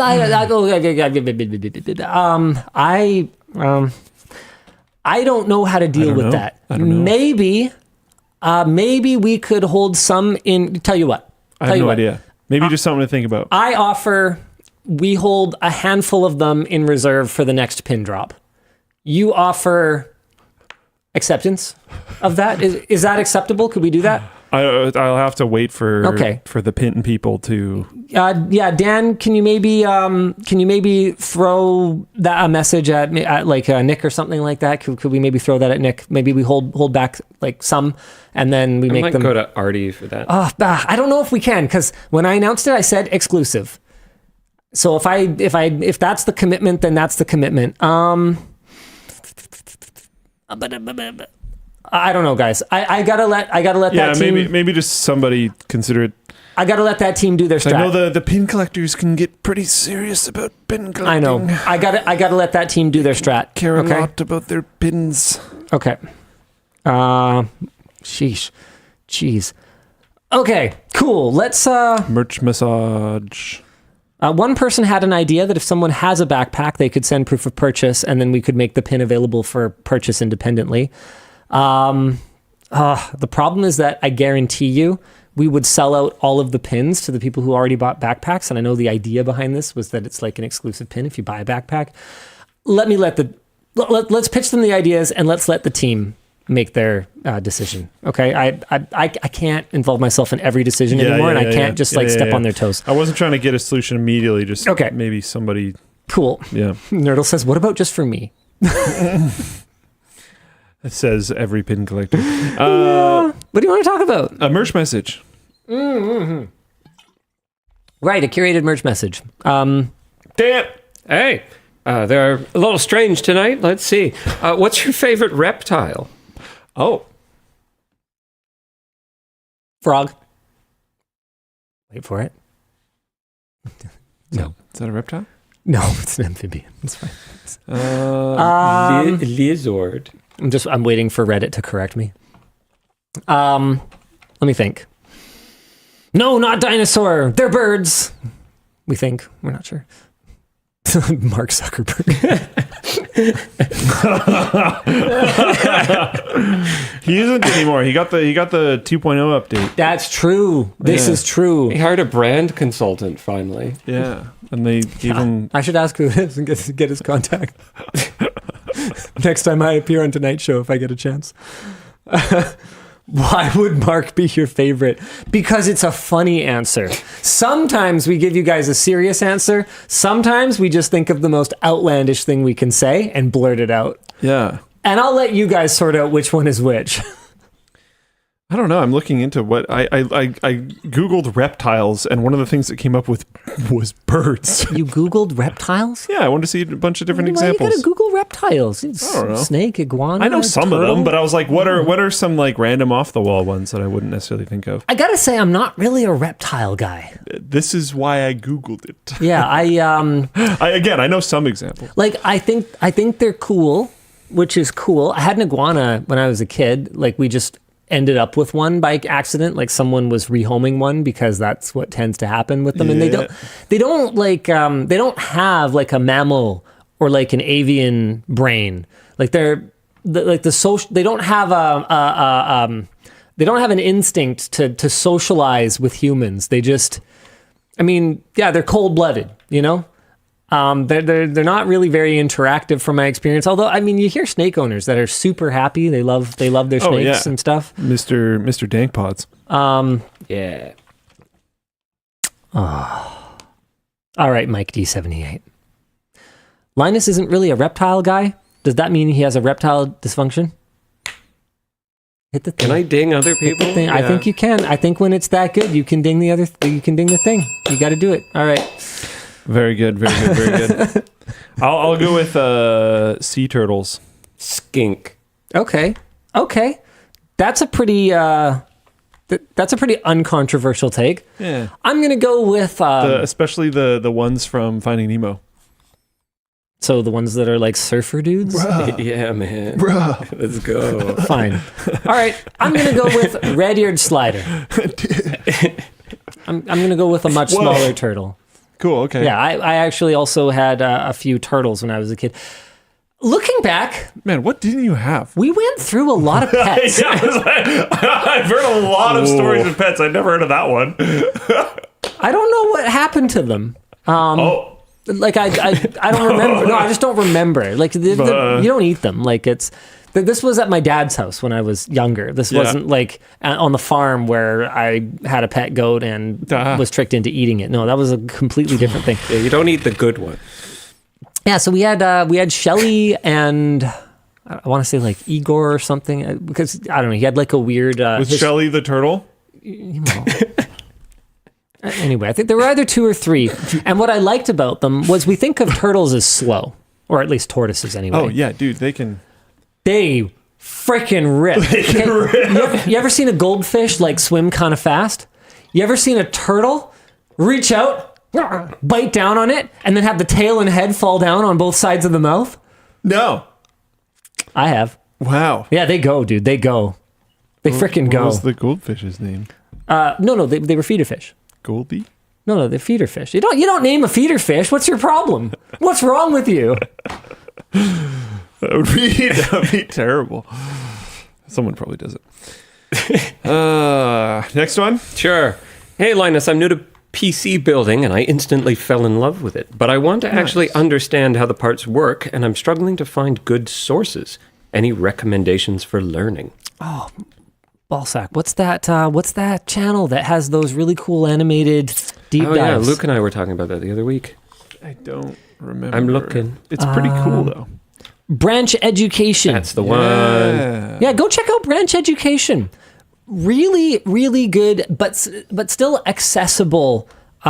Pretty long form videos on the Very cool. on the So how cool. does it actually work? Because we'll give you a very high level what you need to know in order to select the right thing for your build. They get into like, no, really, like how does it? How do they bin a 3090? It's great. Very cool. Yeah, go check out Branch Education. Pretty cool channel. Honestly, just all their stuff is sick. Yeah, really cool. Question for Linus. Did anyone behind the scenes try to talk you out of wearing socks and sandals on network television? On the contrary, I was 50-50. I would have had to replace so the only two pairs of sorry, I have some badminton on the brain. The only two pairs of footwear that I own, other than my badminton shoes and my like rain boots and my hiking boots, like utility shoes. I have a pair of dress shoes, but they're like super basic. Are my Vessi. So I have my sandals and I have my Vessis. Those are the only two like daily driver footwears that I have. But my Vessis are scuffed. You've had them for a long time. Yep. So Are those the ones you wore to Tiffany's? this is primer. Probably. Yes. I wore these to Tiffany. All right, yeah, we didn't get to see them when you were talking about that. That's paint, and that's primer. This is from priming James's, like writing lead James's kitchen cabinets. He asked very nicely to use my new fancy sprayer and my spray booth, and then I ended up doing it. I didn't. No. He did most of it after like the first day, but I was like, I showed him how it works, and I was like, "See you later." He's like, okay. I guess I'm helping get things going. But that's what. You know what? It was actually fun because people don't ask me. People never ask me to like help them move or like do guy stuff together. Like when they have a project that needs to be done. Even you don't do it. I don't need much. Okay, that's true. Yeah. Anyway, oh man, these things are terrible. Look at the bottom. I am fairly certain that it used to say Vessi somewhere on the bottom. I can't even imagine where.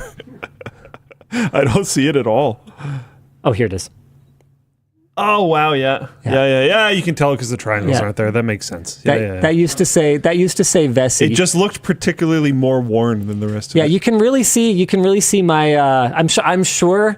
Oh man, every time I get medical analysis of like anything that I talk, I'm sure that the foot experts out there are sending me DMs on the forum right now. Dude, you should get some. Well, you probably don't actually have this problem that much because of my gait, your sandal usage. But I've been trying to look into like wide toe box shoes. Anyways, that's a whole. Anyway, I was on the fence. I was 50-50. I was like, "There's no way I can wear these on the show.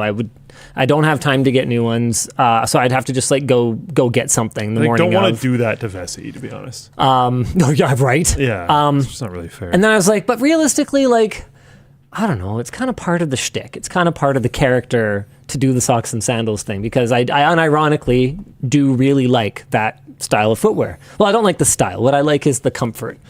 They're comfortable, they're warm enough, but super breathable. Nothing beats the breathability of a completely open shoe. And then it was actually Nick Light, the Creative Warehouse Nick, who was like, if you don't do it, I'll riot. So I was like, okay, all right. Let's go, Nick. And then obviously I wanted to put on the prototype socks so that they're really good. I don't know if they're done, but we're getting there. They aren't the same as my Darn Toughs. But what they are is also extremely good in slightly different ways. Sure. And I'm pretty excited. Are you going with the like it has to not be worse? Yeah, I don't expect to beat them. Darn Tough makes outstanding socks, and I would never say a negative thing about the quality of their product. Period. Regardless of whether we're a competitor or whatever. And right now we're not, but we'd like to be. But that doesn't change the fact that they make a darn good sock. And tough. Do it. It applies to him too. Get me, Dan. Holy shnikes, are there ever a lot of merch messages today? I think we're doing another one too. What the heck are you people buying? Are they all pins? Yeah, lots of pins. Oh, all right, that makes sense. Do you want another one? Dude. People like pins. I can see that. People also like precision screwdrivers and bit cases. And Northern Lights desk pads. Wow, actually there's a lot of variety today. Interesting. Oh, pet caves. Yeah, pet caves. Get them pet caves. Couch potato hoodies. Okay, yeah, I'm just curious. All right, next okay, up. Dan, hit me. Hey, LLD, last week you mentioned we're moving away from common GPU framework that all vendors could use Would an open standard that could make use of NVIDIA Tensor and AMD Intel cores be possible? Well, I think, like we've seen in the past, we're going to start with, like we saw with G-Sync, for instance. We're going to start with vendor proprietary implementations, and then over time, we're going to watch the rest of the industry play catch-up, and at such point as they play catch-up well enough, the proprietary standard will become meaningless and go away. That is kind of our best case scenario. It's like with a lot of this stuff, right? Like AI right now, everybody's talking about AI all the time to the point where it gets incredibly exhausting and annoying.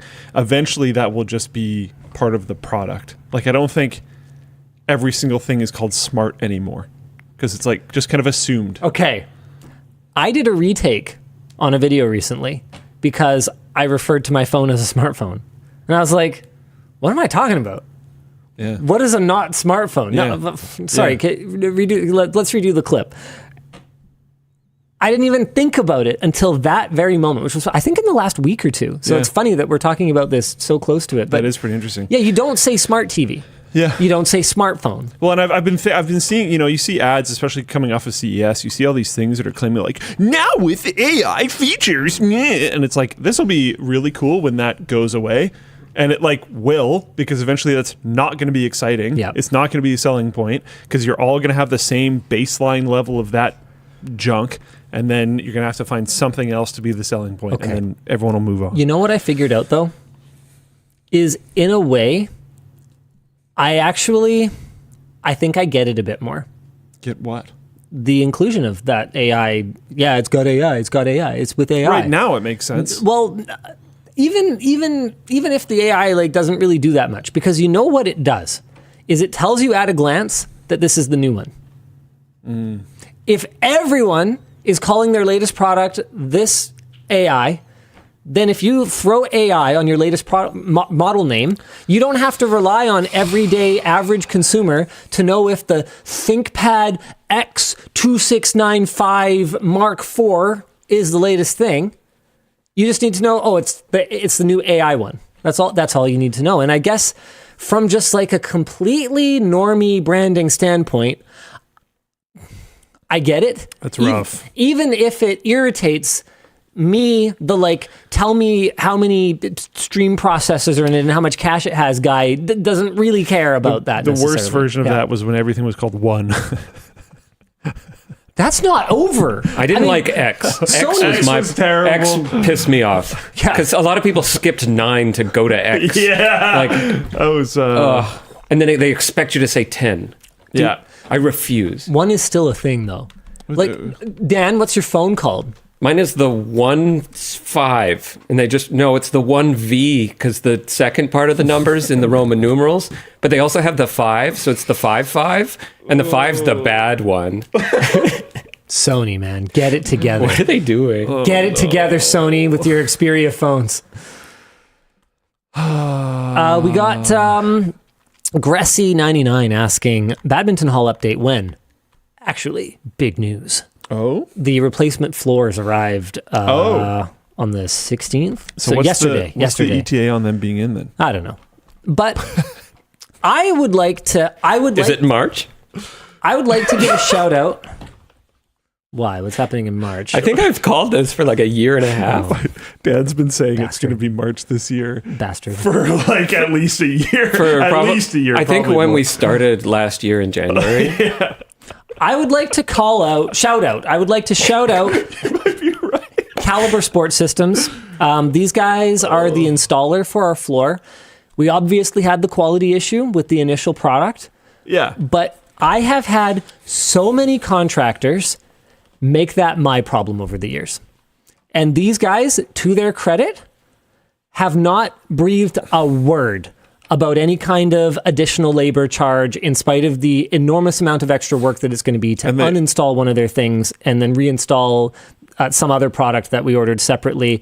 They gave me a very fair credit for the material that we weren't using. And they're not done yet, but they have acted in such good faith that I just wanted to shout them out as one of the first positive contractor companies that I have encountered here in the Lower Mainland that does not seem to around. So thanks guys. Shout out, appreciate you. They've been so communicative and about like getting on site and coordinating with the delivery of the new flooring material and everything. So we're really excited to be open. We launched our memberships on the 14th. So memberships are active. We have I don't know if I should give. We have a lot of members immediately, which is pretty exciting. We did a founding membership deal at a discount, and just to get some momentum, and I'm very excited about it. It's going to be awesome. All right. Oh, hold on. Riafelu says, why is the backpack enamel pin $250? Oh no, they figured it out. Linus, you should know better. Comes with the backpack. Okay. What are we supposed to be doing right now? You should probably do the rest of your topics. Oh, topics, yes. And then we'll do merch messages okay, after that. So I have a Bambu Labs printer. Other than mistakes that I have made that have made it not work as well, it has been fairly reliable. So basically what I'm trying to say is I've spent a lot of time fixing it, but it's mostly on me. I have my setup locked in right now, and my kids love it, especially my eldest daughter. She is constantly on the Bambu printer. Her latest thing is printing out things to paint. Oh, that's cool. Yeah, super cool. That's actually, I don't think I've seen a ton of examples of that. That's such a good idea. idea. That makes a ton of sense. Yeah, it's a thing. So she'll print out things that she printed out a bunch of Flexi cats and painted them like all of our cats. Oh, that's with Yvonne and her sister. freaking cute as heck. So they made What little the- sets of. Anyway, I'm losing it. Anyway, she's having a blast with it. Oh my God, can she paint our birds? I don't see why not. Yeah, sure. Oh yeah. my God. Yeah, message my son. You have him on social. Well, not now, but like I just mean whenever. Just My brain is a sieve. I will forget this. Well, then it's I'm not that sending. important. I'm sending you a scheduled message. Oh, thanks, Dan. So Dan knows me. Bambu. This is not cool. Huh? I just want to shout out Nick Johnson in the Bambu Lab subreddit, who put together what I think is such a succinct, thorough, respectful post about what a big deal it is that Bambu Labs is removing third-party printer access. What's up? What does that mean? Basically, what it means is that you will not have the ability to use third-party software such as Orca Slicer or Panda Touch. It will not be able to connect directly to your printer. That's icky. It's icky, and it's also, according to Bambu Labs, to help with authentication on the printer to avoid any kind of remote access by a malicious third party to the camera, for instance, or to print to your printer. This seems like they could have implemented it better if they weren't rushing and in such a way that it doesn't break this compatibility. But what Nick Johnson encourages people to do, and this is why I like his post so much, is he doesn't just whine. I can't believe I'm on Reddit right now. What you can do about it. Don't update your printer's firmware. They will likely be tracking installation counts. Make it clear you won't run this firmware. Contact Bambu Labs. Politely express your concerns using their support portal, and he actually provides some templates for you to copy-paste what your concerns are. Vote with your wallet. Stop buying Bambu Labs consumables and consider alternatives until they reverse course. Withdraw your support on MakerWorld and spread the word. So this is so professional. Yeah. Does this person work in communication? I don't know, but shout out, and I agree. I will not be updating my printer because I love having convenient, unauthenticated remote access, and it sits in a room where I quite frankly couldn't care less if somebody's looking at the camera of what I'm printing. So that's my stance on it. I don't believe they can force an update. I just hope my kids don't accidentally do it. I'll have to remind them of that. That's how I ended up with Windows 11 on my VRPC. I remember that. And like it broke a bunch of driver stuff. And I was like, oh, bloody kids. Like, thank you, Microsoft, for your update freaking dark patterns. Anyway, so yeah, I wanted to get that one out there. That was just a quick random mention. What else we got today? Ooh. Do you want to get into like a main topic? Oh my goodness, we have so many topics left, Luke. TikTok? What are we going to do? TikTok? Yeah, sure.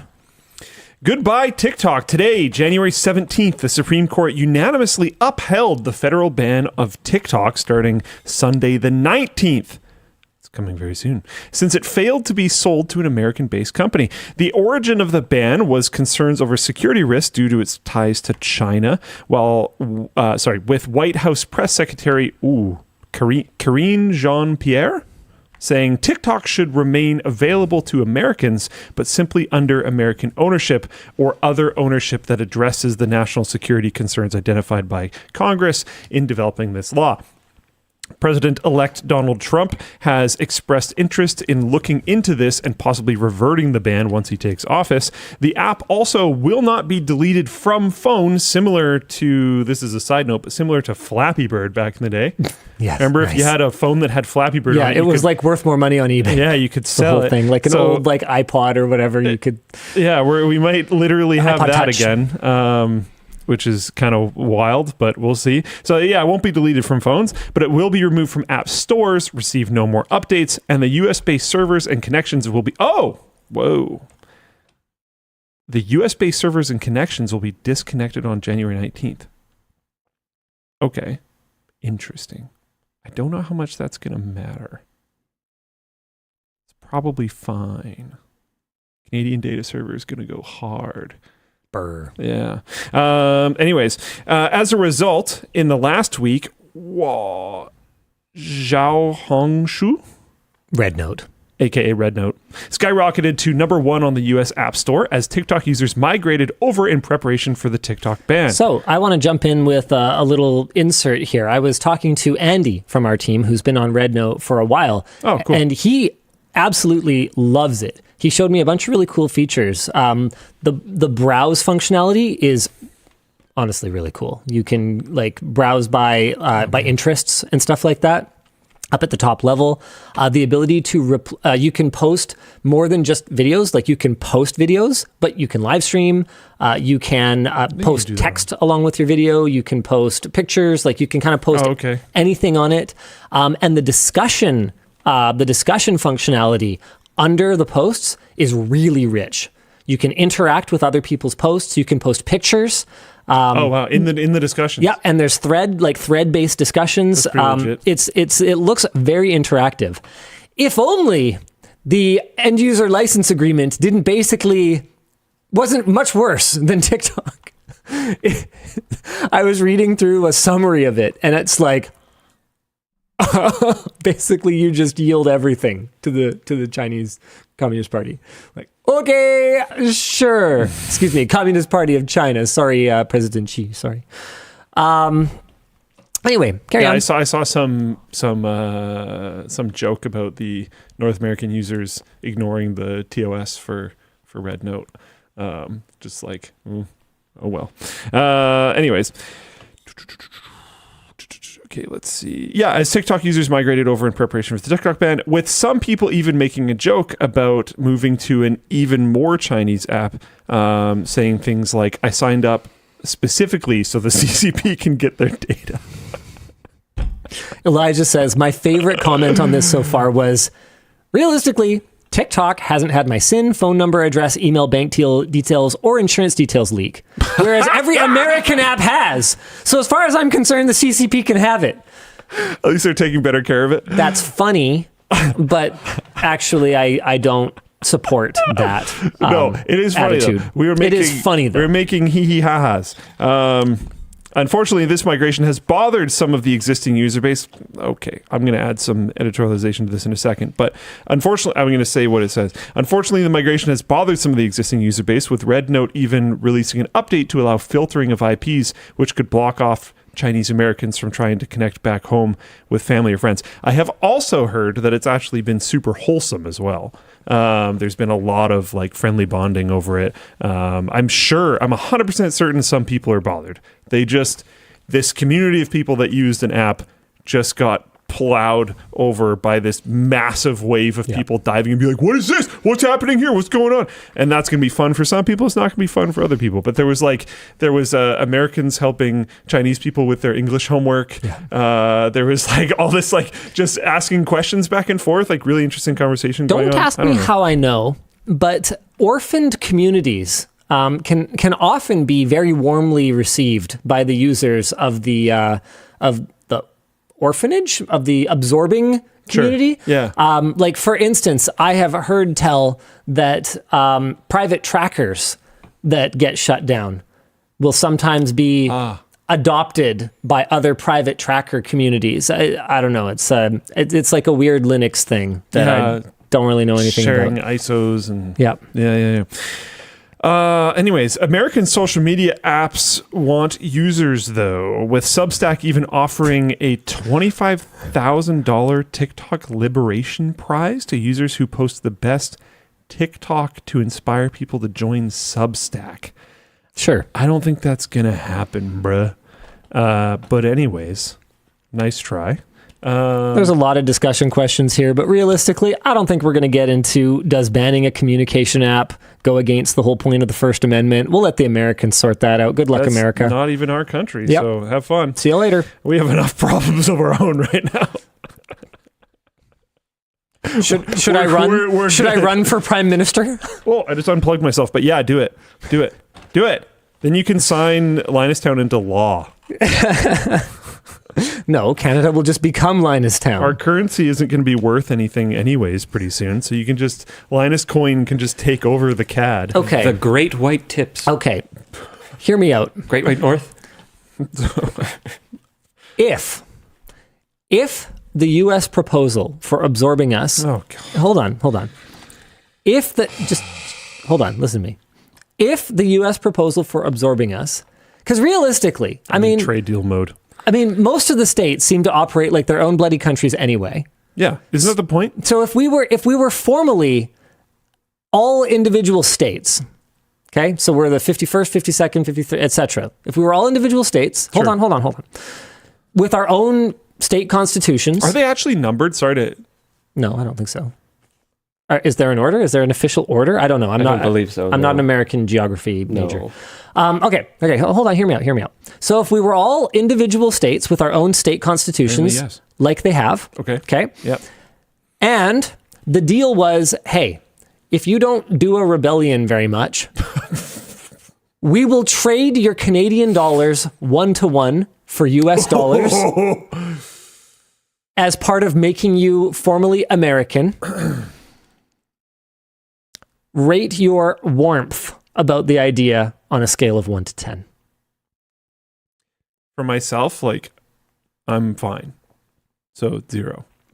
That would probably be really good for a lot of people, though. Genuinely, Canada's economy is in the disgusting dumps. Like, it's really bad. And basically every indicator we have is that it's probably going to get worse before it gets better. For quite a few years. And we have no indication of what could be coming in the future that will make it better. None. Like, it's horrible. We're propped up by real estate in much the same way that the Chinese economy was for a long time. And we just have nothing else going for it, though. Yeah. Like, they did.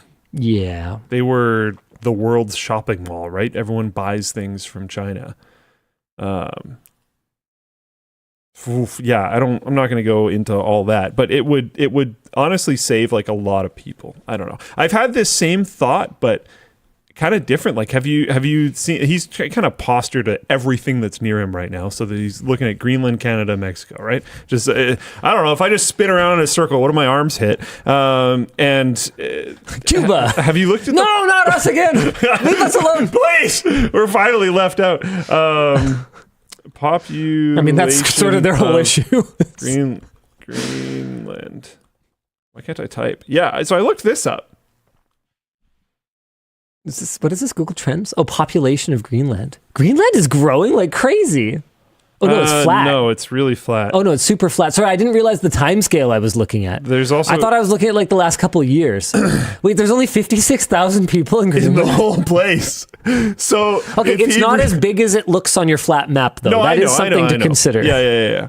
Canada also isn't either, but Greenland gets that like real hard. When you scale Greenland down, it's not big, but it's not as big as you think. It's not as big as you think. But still, 56,000 people.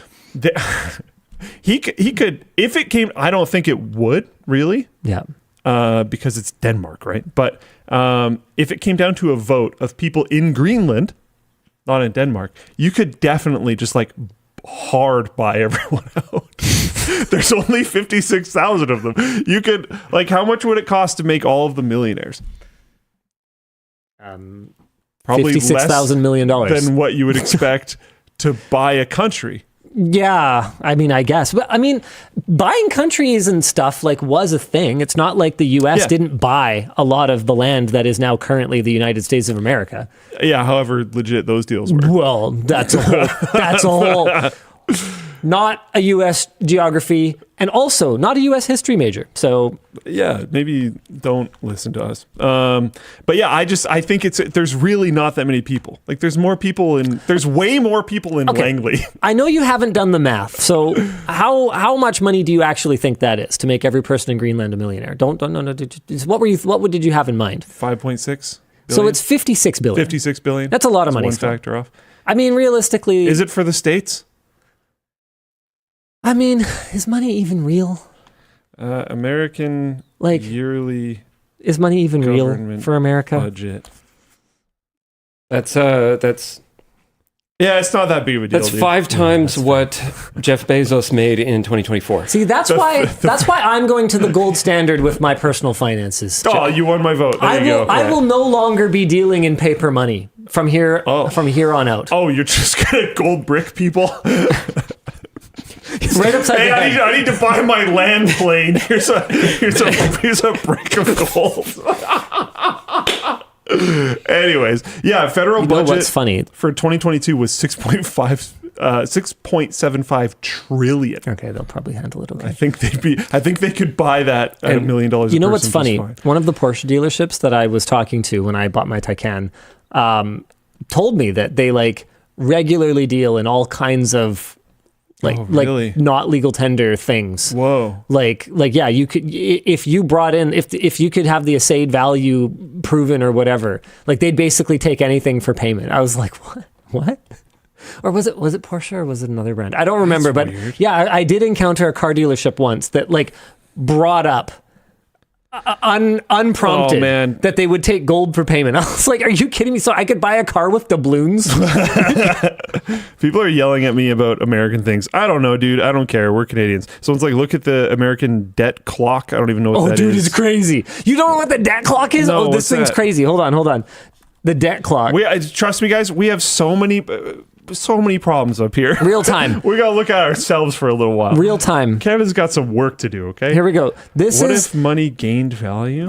Okay. I don't know. What can I make this go away? I just want to see the debt clock. It looks like you installed all the browser parts. Okay. Whatever. The point is here.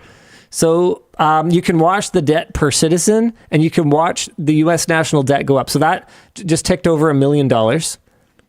Whoa. Let's just wait for the rest of this million. So we've done $500,000 since I said $1 million. Like they do have some challenges as well. They do have some challenges as well. There you go. There's another $1 million. It's wild. Yeah. Yeah. Good luck, America. But at that point, what's 56 billion more? You just buy a whole country. Can you imagine the amount of minerals that are under that huge hunk of rock? Maybe there's some. I don't know. Don't say it. They'll hear you. Don't say it. Maybe there's some oil. No. Let's go. Open up. Get the helicopters. Let's go. You guys do know what he's doing, right? This is all a distraction, so they don't come for Canada. Yeah, there's not. Alberta. Don't look at Alberta. They have no rats. That's it. It's just mountains and then less mountainous areas. Yeah, this is. You want to hear lots of snow. Interesting Canada facts. Map of rats in the world. Is that gonna? Yeah. That's the best Canada fact. Oh, dude. Yeah. Here, Luke laptop. Global rat distribution. There's just so where it's completely freezing cold, there's no rats, and then randomly there's just this little thing there because for some reason one of our provinces just doesn't. They eradicated rats. They went hard. They went super hard. They did the like Australian emu war. But they did it against rats and they won. Yeah, they actually eliminated rats They won. from the province of Alberta, which is hilarious. Insane. So while you guys are Cool busy story. like, It's a cool rabbit hole. Rat hole. doing American things. A rat hole sounds like a way worse thing than a rabbit hole. Yeah. Have you heard of it? What is it called? A rat king? No, Yeah, those are sad. Rat a king? rat king. Yeah, you don't actually want to like show this on screen. A rat king is a collection of mice or rats whose tails are intertwined and bound together in some way. They get like stuck. When they're like climbing over each other or whatever, their tails get tied together and then they get stuck and they can't work out of it. And they, It's like I guess they actually just- horrible. They just die. Yeah. Oh, So you end up finding this why like are you being such a downer? bundle of I don't know. This is why we have to get rid of them. Yeah, Okay. we should join Alberta cured the Alberta world. led the way. They all led right? the way. Yeah. Linus Media Group has started posting our internal 3D printing designs. Oh, that's good news. That's a good idea. Yeah, let's go with that. So I asked for this like over a year ago. Anyway, it takes time. It takes time for us to compile things and have someone take the lead. This is not a revenue generating activity. So just because I ask for it doesn't mean that people are like, I will immediately work on this because it's the most valuable thing I can do. I get it. People prioritize, but it is something that I have followed up on sometimes Numerous because times. we design all this cool stuff, CPU holders, screwdriver holders, all kinds of stuff. And Someone said rat kings are a myth. I'm going to decide that is a fact and just move on. okay, cool. So we design all kinds of cool stuff, and then we just sit on it. We do nothing with it. We have no like universal repository for it to make, even for us internally, to make it easier to find all of these design Hey, files. where's the rest of our stuff? We're working on it. Okay. So anyway, it's finally there. Printables.com at Linus Tech Tips. So we've got the magnetic cable management power bar screwdriver holder. So it's got the basically it's got the little keyhole in the back so that you can put our magnetic cable management on it, and you can just attach your screwdriver to Plonk it anything metal. wherever. Yeah, which is pretty cool. We've got the desk pad tester. I mean, yeah, sure. Why not? Our hot air rework station tip rack. We've got our Sonos Connect amp wall mount. That was a Dan People are- I innovation. did that one. I'm very proud of that. Nice. We've got our fiber insulation wall mounting plates. These are super cool. These are from Jake's video where we acoustically treated the server room. Those are sick. It'd be kind of cool for us to include. Oh yeah, so there you can see it's driven into the stud behind it, and then it holds the insulation onto the wall. And then we put duvetine, and then we have this metal plate here. So you just put a ring magnet on it to hold the duvetine or to hold the fabric in place over top of it. That was from before we launched MCM, so we just had buckets and buckets of ring magnets. Oh, that makes sense. Yeah. So we have a bunch more stuff that we're going to be adding over time. People are already remixing them, which is super exciting for me. I think that's super cool. I want us to be part of that. Part of that culture, you know. I want us to contribute. Yeah, we open source a bunch of lab stuff, so we do this too. That's cool. Spurger in Floatplane Chat said, "There's more. There is more. I know of at least a few. I have so many. Yeah, because we have the CPU trays. The CPU trays, they're all individualized. We have the RAM trays. We've got all the random garbage I've done.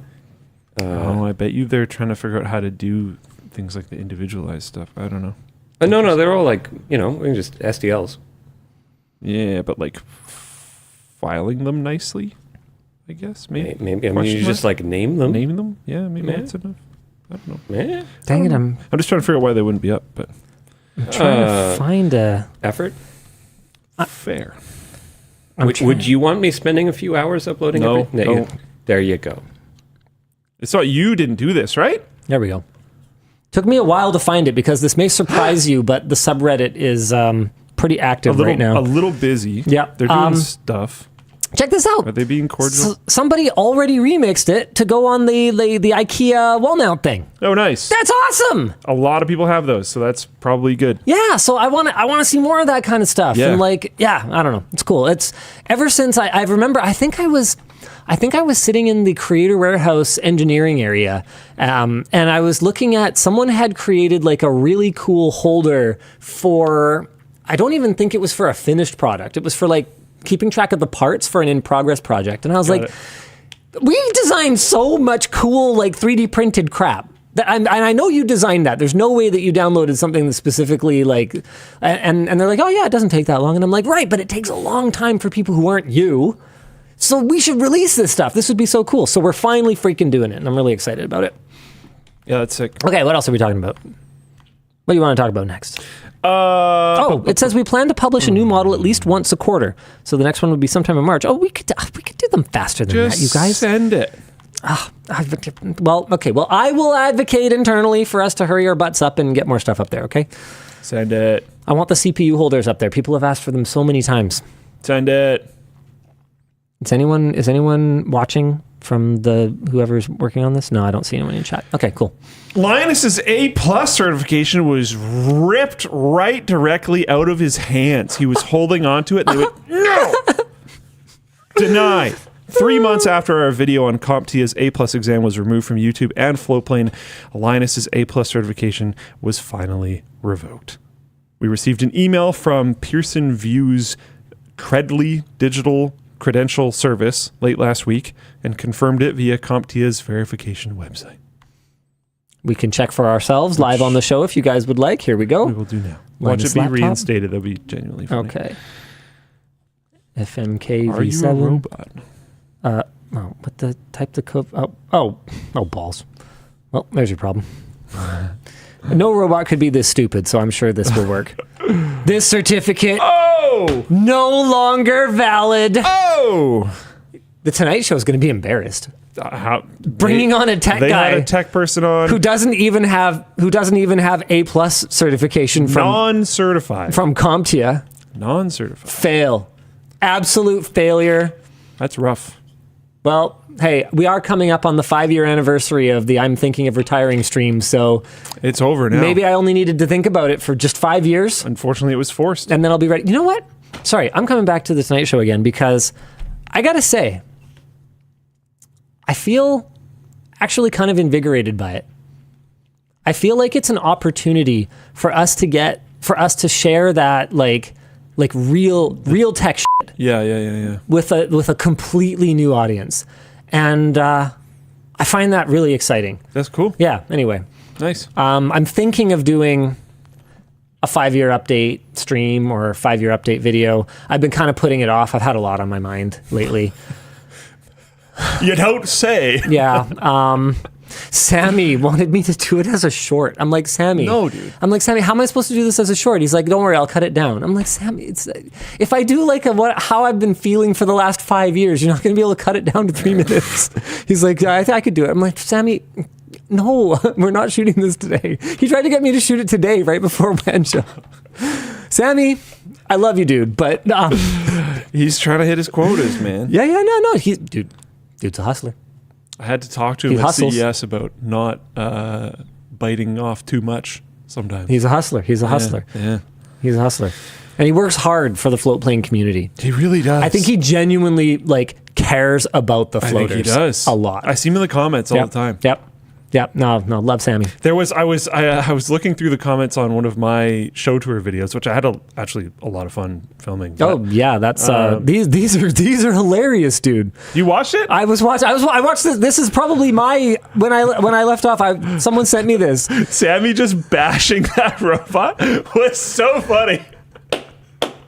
Okay, that was a good one. Wait for it. Yeah, that's the one that he did. Wait for it.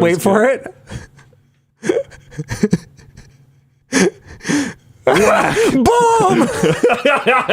Did he even touch the ball? I don't think so. What's this robot worth? I think it was $100,000. He just beat it. But yeah, in that video, I was going through the comments and I saw this disparaging comment about Sammy. Yeah. So I was about to respond to it to be like, hey, what the heck? And then I just realized it was Sammy. I was like, oh, okay, all right. Whatever. Yeah, he's got a very self-deprecating. Yeah, self-deprecating sense of humor. Yeah. Okay, so my A+ certification has been revoked. This is cool, man. I love it when this kind of thing happens. What is this? Also spotted on the subreddit, Audient? This seems like the kind of thing Dan would have heard of. Dan, do you know Audient? Audient? Oh my goodness. I'm on the wrong audio output. It sounded cool though. Yeah, that definitely got my attention. So they did a promotional video for a new audio interface with a lot of inputs and a lot of outputs. Yeah, are they still relevant? I don't know. They're relevant to me. Check this out. Wait for it. Wait for it. All this in one U rack space. Whoa, what's that? Yo! Let's go.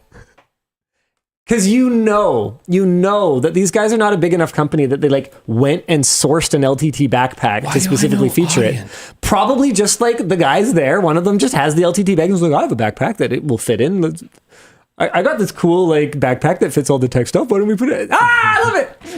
Very cool. I think I have a bunch of their vintage gear. Very cool.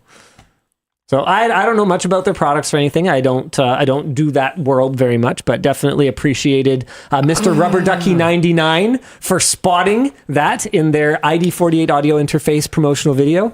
I used to use their microphone preamps.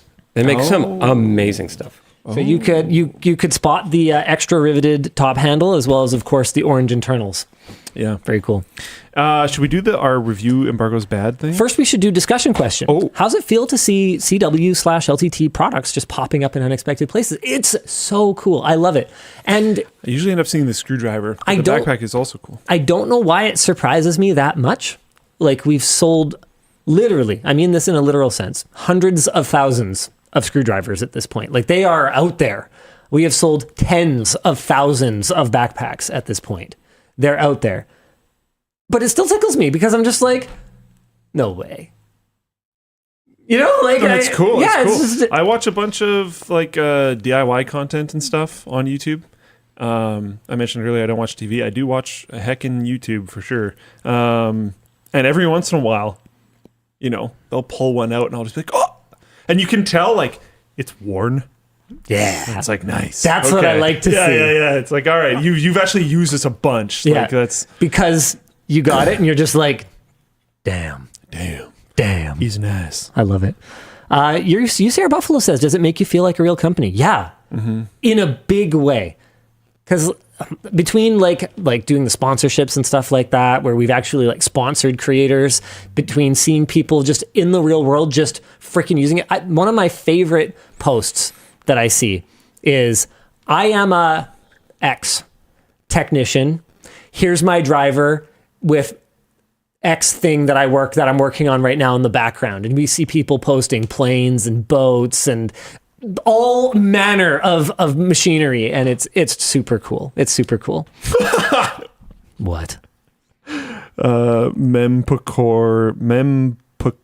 said more screwdrivers than people in Greenland. Oh, by a long shot. We might have sold about as many backpacks as people in Greenland. So we could have equipped the entire country of Greenland with not quite. Oh yeah. If we count the commuter bag, I think we've sold enough backpacks to equip everyone in Greenland. Nice. We're not going to do that because I'm not the American government and I can't just print money, but, well, I guess... Well, the Canadian government can. I guess I could. And does. Nice. Our printer works very well as well.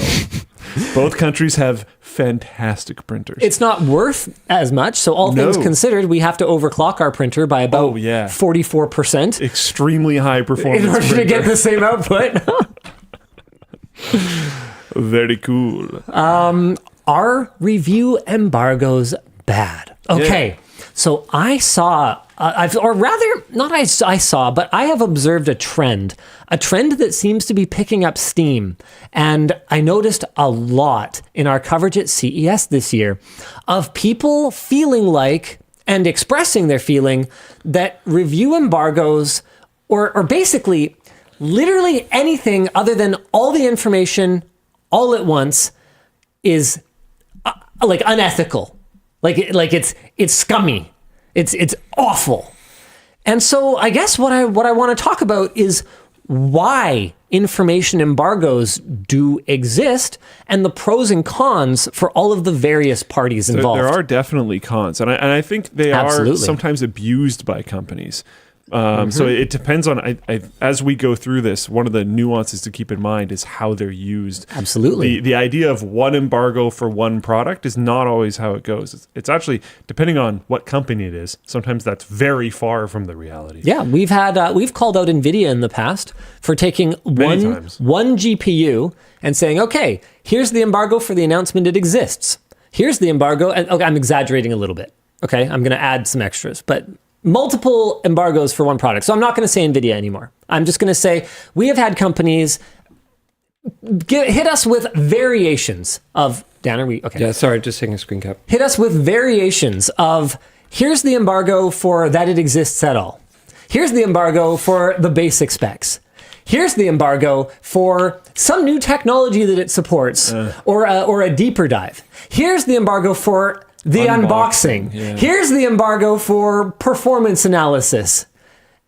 It's like, okay, that's clearly because you're trying to milk content. Yes, you're trying to extend the news cycle as long as possible, essentially asking the media to do free advertising for you. Because a lot of that stuff is not really asking them to do any, input anything. They're just repeating what you've told them because that's the only information they have. However, that doesn't always mean that that's a bad thing. A lot of the time, what happens with a show like CES, because it happens on these days, only these days, is that companies aren't fully ready yet. This may surprise you, but companies are made up of people who, like you, stayed up late playing video games sometimes and missed a deadline sometimes, or ran into a challenging problem sometimes, and you know what? The one that they have at CES on those days might be held together by wood screws and duct tape. And it might not be ready to be benchmarked. Honestly, I was kind of taken aback when NVIDIA allowed us to game on the 5090 at all. Yeah. Under any circumstances. When AMD allowed us to game on the Ryzen AI Max Plus. At all. The fact that AMD let me pick the game. Yeah, that was pretty wild. I was blown away. That's not normal. None of that is normal. That was pretty cool of them to take Usually you can't even open the settings screen, let alone change settings, let alone change the game, etc. To take this pre-release not fully, ready for consumer primetime stuff and let us show it early demonstrates a lot of confidence and actually a relatively high degree of openness.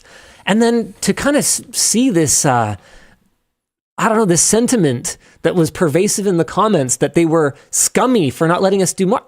It's not a performance review.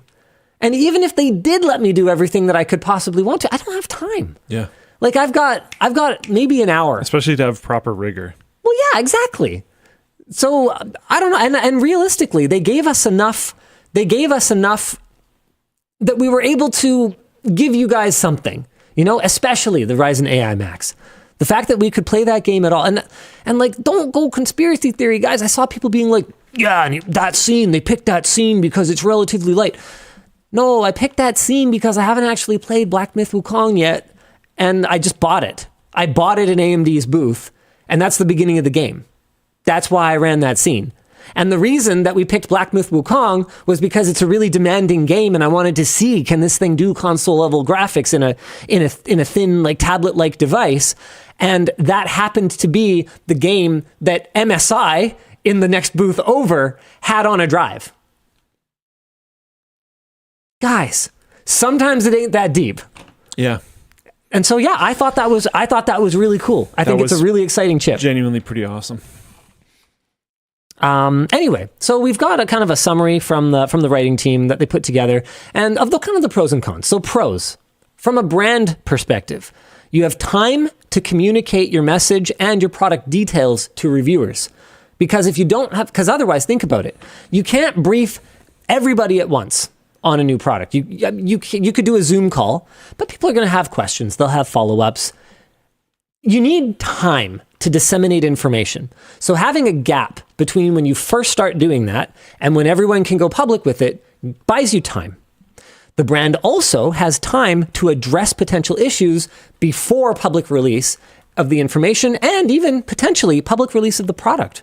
We have seen problems that have been found by reviewers that have been fixed by the time the product hits the public. Now, should brands be using reviewers as beta testers? No, probably not. And does that create a huge amount of extra burden in some cases because you have to redo all your testing once they patch it? Yeah, and that's not cool and that's not fair. But is that way better than a buggy product hitting consumers? Yeah, absolutely. Of course. Cons. You can lose buzz around the launch. If reviews are delayed, especially if the details leak early. I think there are exceptions to this. I don't think Nintendo has lost any Switch 2 buzz because of all the leaks, if anything. Dude, did you see the views on that video? That's one thing I don't think we actually talked about. Number one trending. Yeah. I checked the views on the Steam Deck. Yeah. And it beat the views on the Steam Deck in 2 hours. Yeah. Yeah. All-time Steam Deck. All Nintendo would have to do to be the top YouTuber in the world is release a new console every day. Yeah. It's already at 16 million views. Yeah, that's gonna wild. Be interesting. Okay, so another con. It could be seen as an attempt to control the narrative or limit transparency. And in some cases, we have seen that. For reviewers, a pro is that it gives all the reviewers a shared deadline and takes away some of the sort of feeling that you can have that you like need to rush in order to like support yourself in your livelihood and, hit the content earlier, because there is a strong financial, not to mention just like dopamine incentive to publishing something that gets a lot of views. You might still have, and that's very human, a very considerable amount of pressure. Absolutely. Because maybe the deadline versus when you get the thing, sure, are not really that far away from each other. I am going through this list as like a sort of in good faith, if everything's working properly manner, if that makes sense. If everyone has a shared deadline and some people get 2 weeks with it and some people get 3 days, well, you kind of still have the same problem, don't you? But if a real good faith effort is made to get everyone the product at the same time, get everyone the briefing at the same time, and then have everybody release the information at the same time so that we get these multiple perspectives, but people have time to do their work, that can be a benefit. Another pro is that it can give reviewers the ability to plan and allocate resources to cover multiple products. During times like around CES, around Computex, Techtober, there can be a lot of launches. And if we have embargo dates communicated to us ahead of time, it allows us to plan our production. For instance, we made the call to not do a full review of the Arc B570.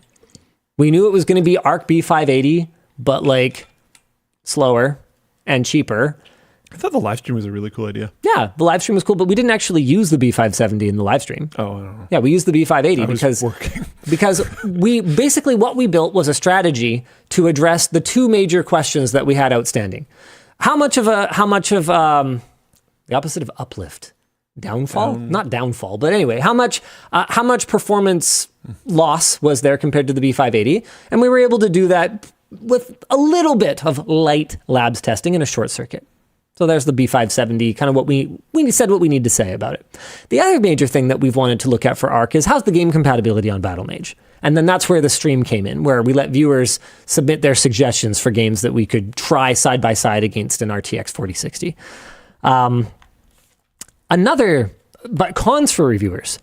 Brands can seriously hamper the review process, like Luke said, by delaying access to the product. It restricts our ability sometimes to cover products in a timely manner. I don't know if it restricts our ability to cover things. There can be pressure to have your review published the moment the embargo lifts, because otherwise no one's going to watch it or read it. And it's, in a way, forcing you to kind of play the game, right? To work with companies and agree to these embargoes, to get early access to the products, to support yourself, to have your livelihood, right? Like it puts you at companies' mercy a little bit. But the reality of it is that's just how it works. You can just source products yourself. We do it for Apple, for instance. Apple has zero working relationship with us, and I think we still manage to cover their products. But it is definitely beneficial to have a product explained by the people who built it.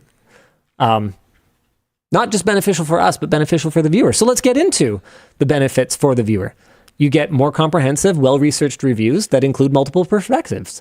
Our personal perspective, we can get perspectives from, outsiders, we can get perspectives from the brand and build the most complete picture that we can. It also helps build trust in the review process, because if everything's just kind of coming out in leaks and dribbles and drabs and people are rushing things because there's no time and they're just trying to get things up as quick as possible, I think that can erode trust. But the con is consumers may perceive cooperation with embargoes as the reviewer being influenced by the brand. And I think that basically just comes down to how influenced you are by it. And in some cases, I think some people are. I think some people are very not influenced by it. There's a lot of publications that if they, got a briefing on a product and they got shipped a GPU, I'd be like, yeah, and? Like what? Is someone gonna say that hardware on box is gonna like give better coverage to a GPU because, or Wendell from Level 1 Techs is going to give better coverage to a GPU because NVIDIA sent it to him? Please. If Wendell was for sale for the price of a GPU, I'd be the first one in line to buy him. You'd have to, I don't know about that. I'll get there pretty quick. Right? See, that's what I'm talking about. All right. What else we got today?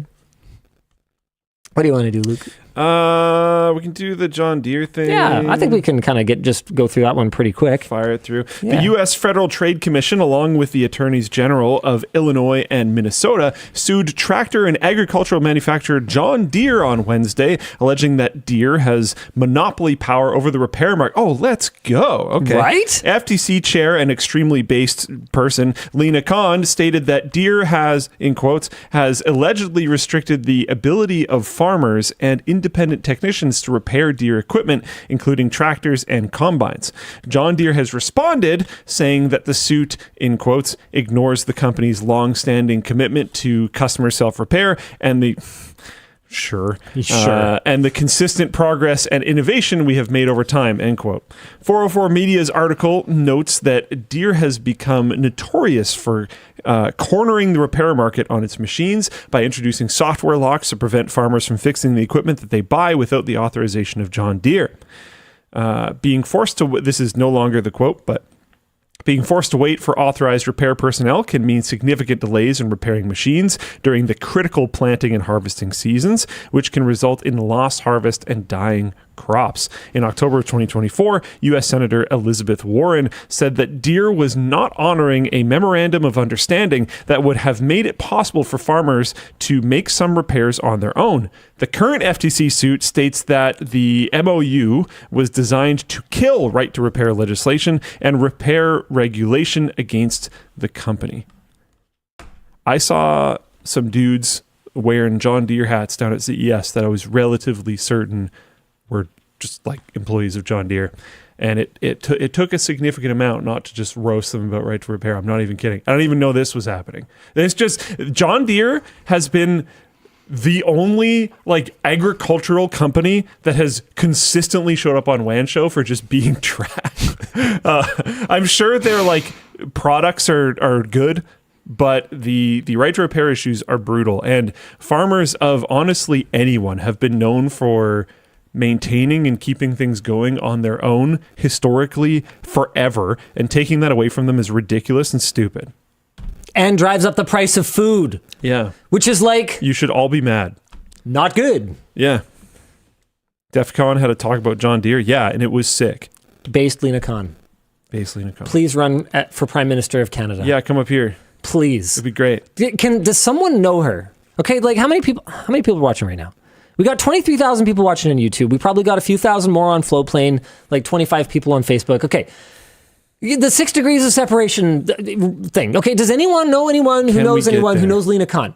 Can you just formally request that she come to Canada and run for Prime Minister? I will personally be her biggest cheerleader. I don't think she's announced what she's doing next. I'm like genuinely interested. Hopefully whatever it is, she's able to have a similar impact. I don't know. Yeah. To be clear, I am kidding. I actually, can you, if you weren't born in Canada, can you be Prime Minister? I have no idea. I know in America you have to be born in.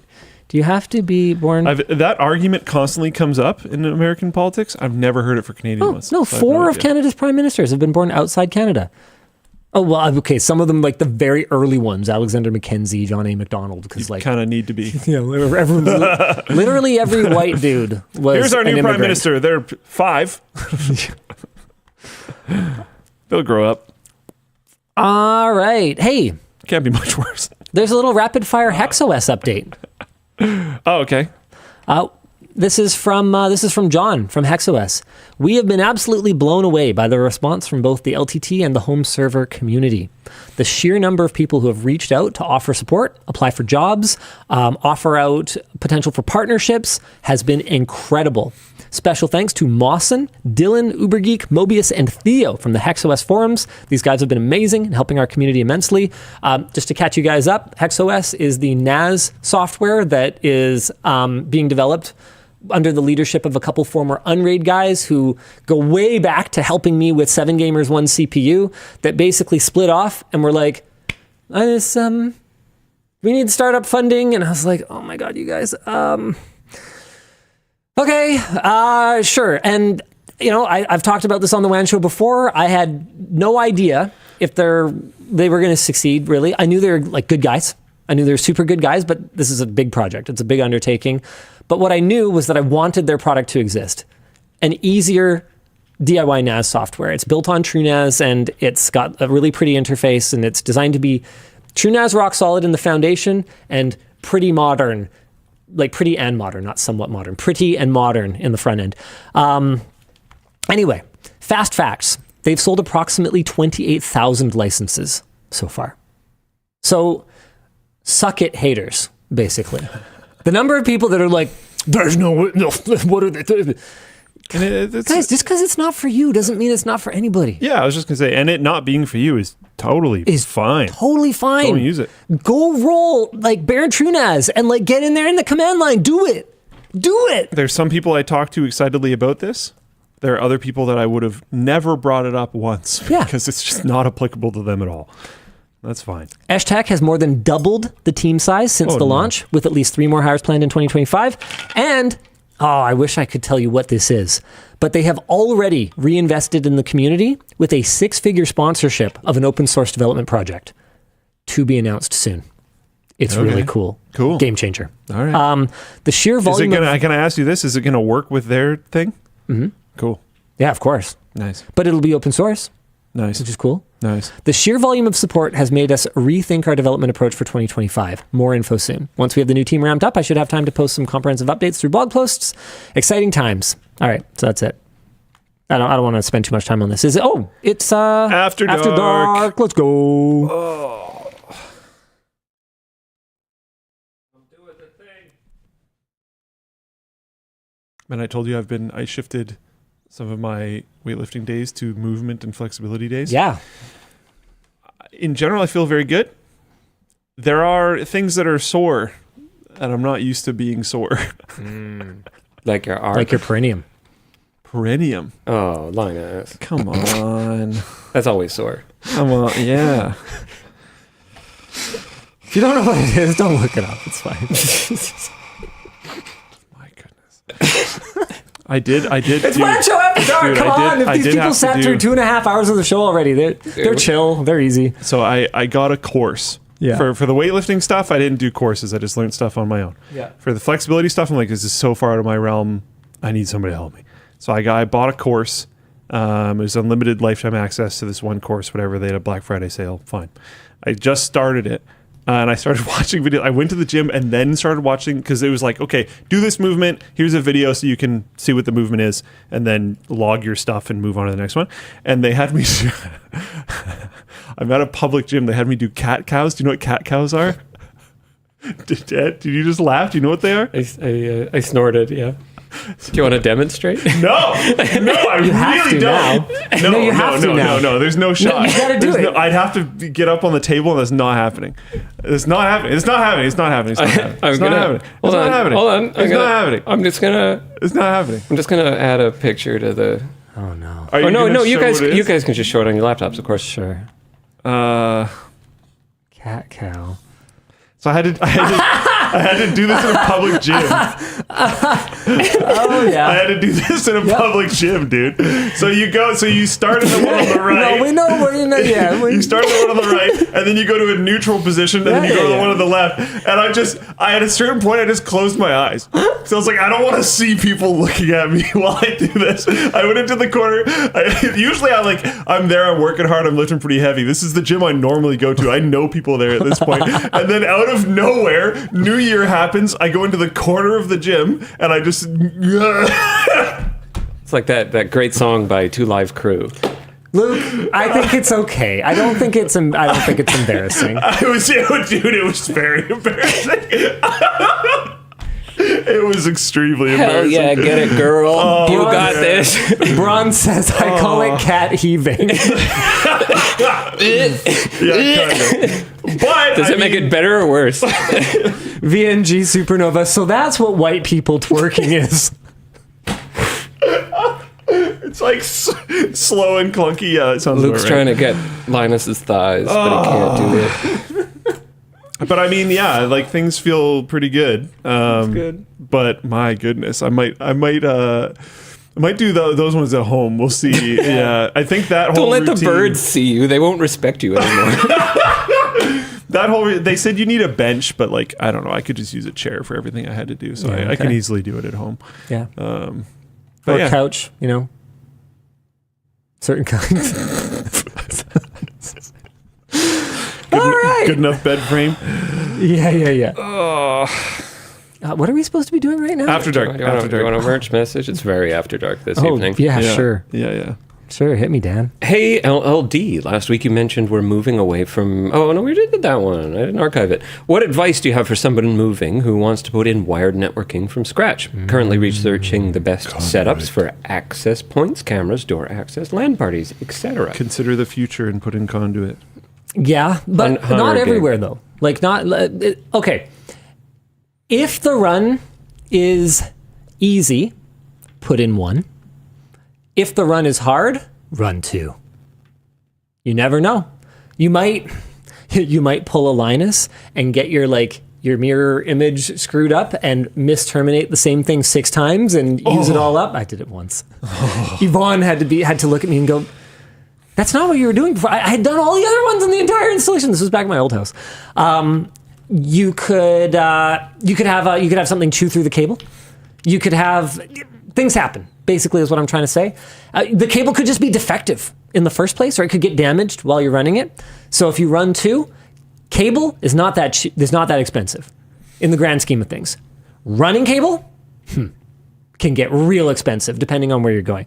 So that's a big one for me. I would say for something like access points, now that they're all so pretty and you can do like wireless backhaul with 6 gigahertz and stuff, I feel like I would go wired backhaul for everything, but I feel like it's less of a big deal if you like miss a spot. But with cameras, really get in there with like 1 camera and just like 100-meter spool, and like really make sure you like the views where you're putting in your cameras. Do that homework, because there's a couple that I'm not really happy with and that I wish I had done a little bit differently. What about wireless cameras? I mean, then you still have to deal with power, right? So wireless cameras, I've just found them slower. I found the quality can be not as good. I don't like anything wireless. I always prefer wired. And see, it's also easier to run. Let me do that. It's also easier to run like Cat 5 than it is power, right? This is true. So yeah, I do wired when I can and wireless when I have to. For something like a doorbell camera, I'll go wireless if I need to. That's fine. What else would you consider? Currently researching best apps for access points. I mean, just thoughtfulness is the biggest one. Door access. Okay, I got a cool video coming on that soon. Yeah, spend time testing your access point locations before you actually permanently place them. A lot of good can be had with tape to the ceiling Yeah. and along the wall, just to make sure. LAN parties. I would say for a LAN party, almost I wouldn't even overthink it. As long as you've got one, Cat 6A. Yeah, just toss a switch on the table. Yeah, you got one 10 gig plug her in. uplink. Yeah. If you're like that couple that built the LAN gaming house. well, yeah. Dude, That's sick. do it up, right? You're probably not doing that, but that's sick. But if you're just trying to be ready to run a LAN party once in a while, then yeah, as long as you just have run Cat 6A to the ones that matter. Unlike me, do not run Cat 6A everywhere. If something's only ever going to need gigabit or 2.5 gig, you can do 2.5 gig on Cat 5e over the full distance. Yo, Dan, do you remember how far you can do 2.5 gig on Cat 5e? I mean, Off the the top of your spec head? is like 300 feet. I'm looking it up now. Is the spec 300 feet for 2.5 gig? Come on. I think it's like for everything. yeah, Your 100 meters. mileage. Yeah, wow. Your so you can do- mileage may vary. Yes. Because the spec, like we've done 10 gig in the lab, and the spec fails, like our testing equipment fails at 300 feet. We can still get, 10 gig. Right. Yep.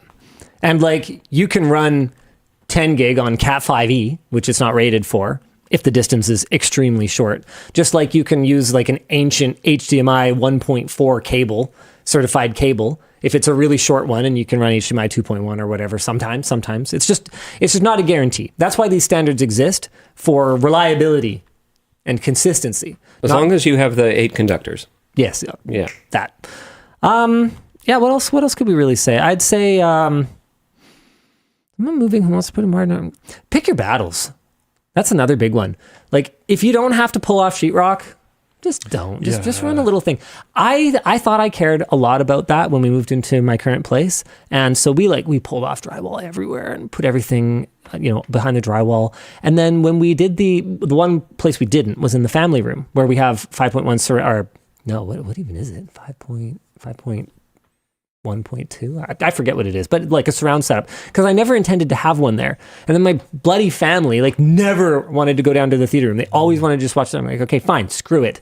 Then we're going to put surround in here. And so I had to do it after the fact. And I ended up using the little cable hiders and stuff. And you know what? I never notice them. Yeah. I never think about them. Yeah. So pick your battles. Like, sometimes it's better to just run a little plastic thing. They're so overpriced. Oh, yeah. It kills me giving Legrand that much money for a little plastic tube. I'm dead. Oh, cable hiders. Hold on. Here. Just 3D print like a trillion smaller ones. Yeah, and I'm sure there's cheaper ones. But the last time I shopped for these was years ago, and it was not immediately apparent, what the cheaper ones were and if they were any good. In fact, I think we used some of the cheaper ones when we did the family room. I think Jake sourced them, but these are the ones that I used years before that, and I had some leftovers, so I used them for some stuff as well. Wire mold cord cover. There you go. Wall hider. There's lots of different names for them, apparently. All right, what else we got, Dan? Hello, Linus, Jake, and Dunn. I'm a UPS driver, and I love listening to the WAN show VOD at work. Wondering what your worst package delivery experience has been. Any lost, damage, or stolen packages? I've got a good one for this. Cool. I've got a couple. I at one point in time, I was really trying to fix my posture.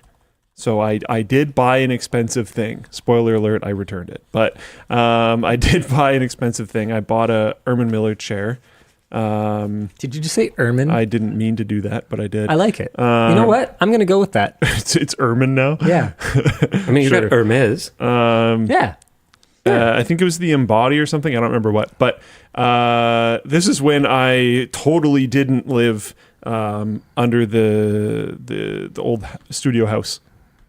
And they delivered it. I didn't get a confirmation of the delivery, and they just left it on the lawn in the front. When they deliver those chairs, they're not they require no assembly. Right. It's an enormous box. Right. And they just left it on the lawn, the wet lawn. Super chill. In the middle of suburbia with no one home. They didn't get a confirmation signature that it was not a 2.5K chair. Just to be clear, at that time it was a lot cheaper, and I returned it. I think it was about $1,000. It was a lot. It was a big deal. But I was like, I'm going to, I spent a lot of time sitting in the chair. My posture's terrible. I'm going to try to get a good chair. And it showed up. I was pissed that it was just abandoned in the lawn. I drag it inside. I didn't even like it that much. I just returned it. Oh, well. I got a couple good ones. One of them is very similar. So did you ever check out the video we did on the Kluven's Scorpion chair? Oh, yeah. When they delivered that, the title was not a lie. The title was, obviously not that descriptive. So you could describe it as kind of clickbait in that sense, because we were like, they left this in my driveway, right? Okay. But I personally am fine with that as long as it is reflective of the reality of the situation. And they did. They left it, not in my driveway at home, but effectively in our driveway at work. Whatever courier they contracted, Why is this happening? just like Why left is it chairs? a giant friggin' crate, like essentially in the parking lot at our studio. And I don't blame Kluvens for this, to be clear. I think it must have been some kind of miscommunication of some sort. I don't think I can attribute this one to malice. There's got to be an error, a wire that got crossed somewhere. But one of my other favorite ones was when we did a sponsored video project with a PC builder, and I think they asked us not to disclose who it was at some point, like not to disclose, but not to address that this had happened in the video, because we thought it was hilarious. But they were like, "Yeah, our stuff being destroyed is just not that like." On brand for us. We're not into like gore of our stuff being destroyed.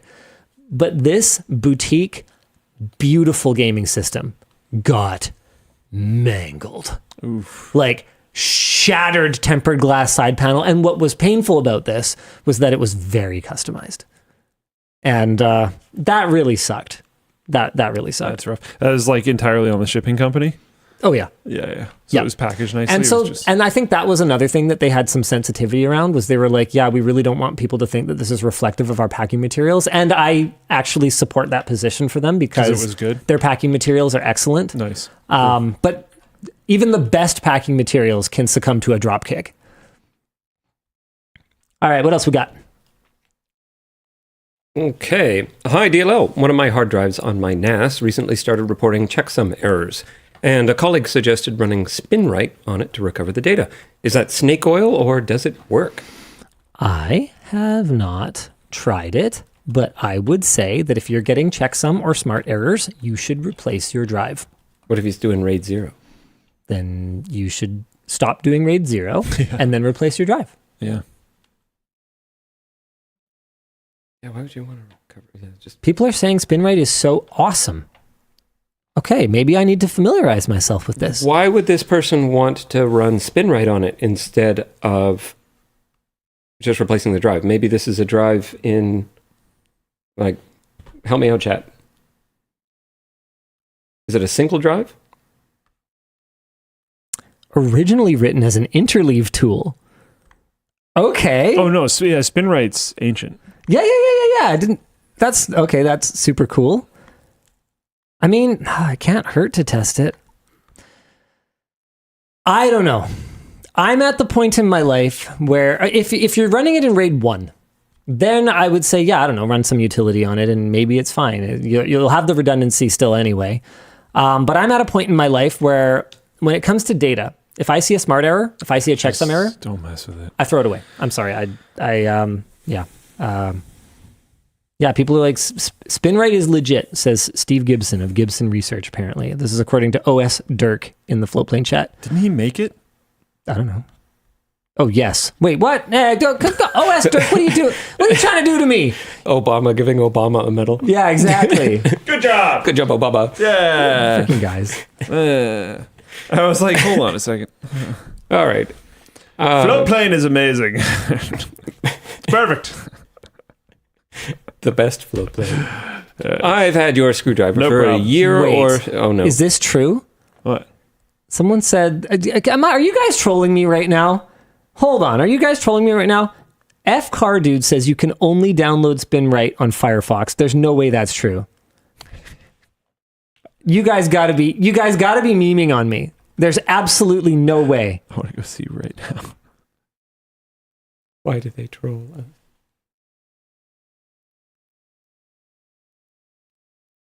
Walkthrough demo.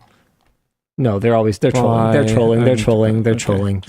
They're trolling. Okay, I'm ignoring you guys for a little bit. That was a good one. That was a good one. That was a good one. It is exactly the kind of thing that I could see just some meme ass developer being like, oh yeah, and doing. Oh yeah. We have the call it on the lab site. I know I've said it before on WAN, so I won't go through it again, but yeah. I've had your screwdriver for a year or so now and love it. And here's a question for Linus. I'm new to having a cat. How do you keep these young cats from tearing up furniture and your house? There's strats. You can try, that helps. You can try like orange scents. I personally haven't found them that effective. You can try like Fellaway, what's the bloody, like pheromone style, like calming things. I've personally never found them that effective, and they're really expensive. We've found the most effective thing is to take the spots where they like to scratch stuff and just put something else there.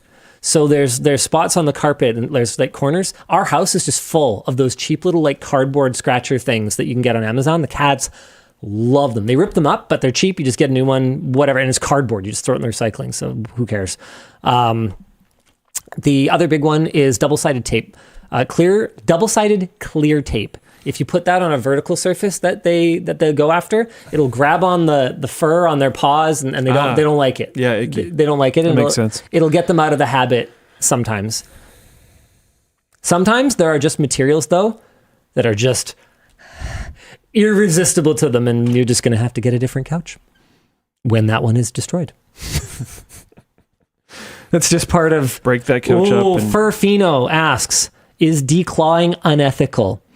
As we discussed earlier on the show, ethics and morals, different concepts.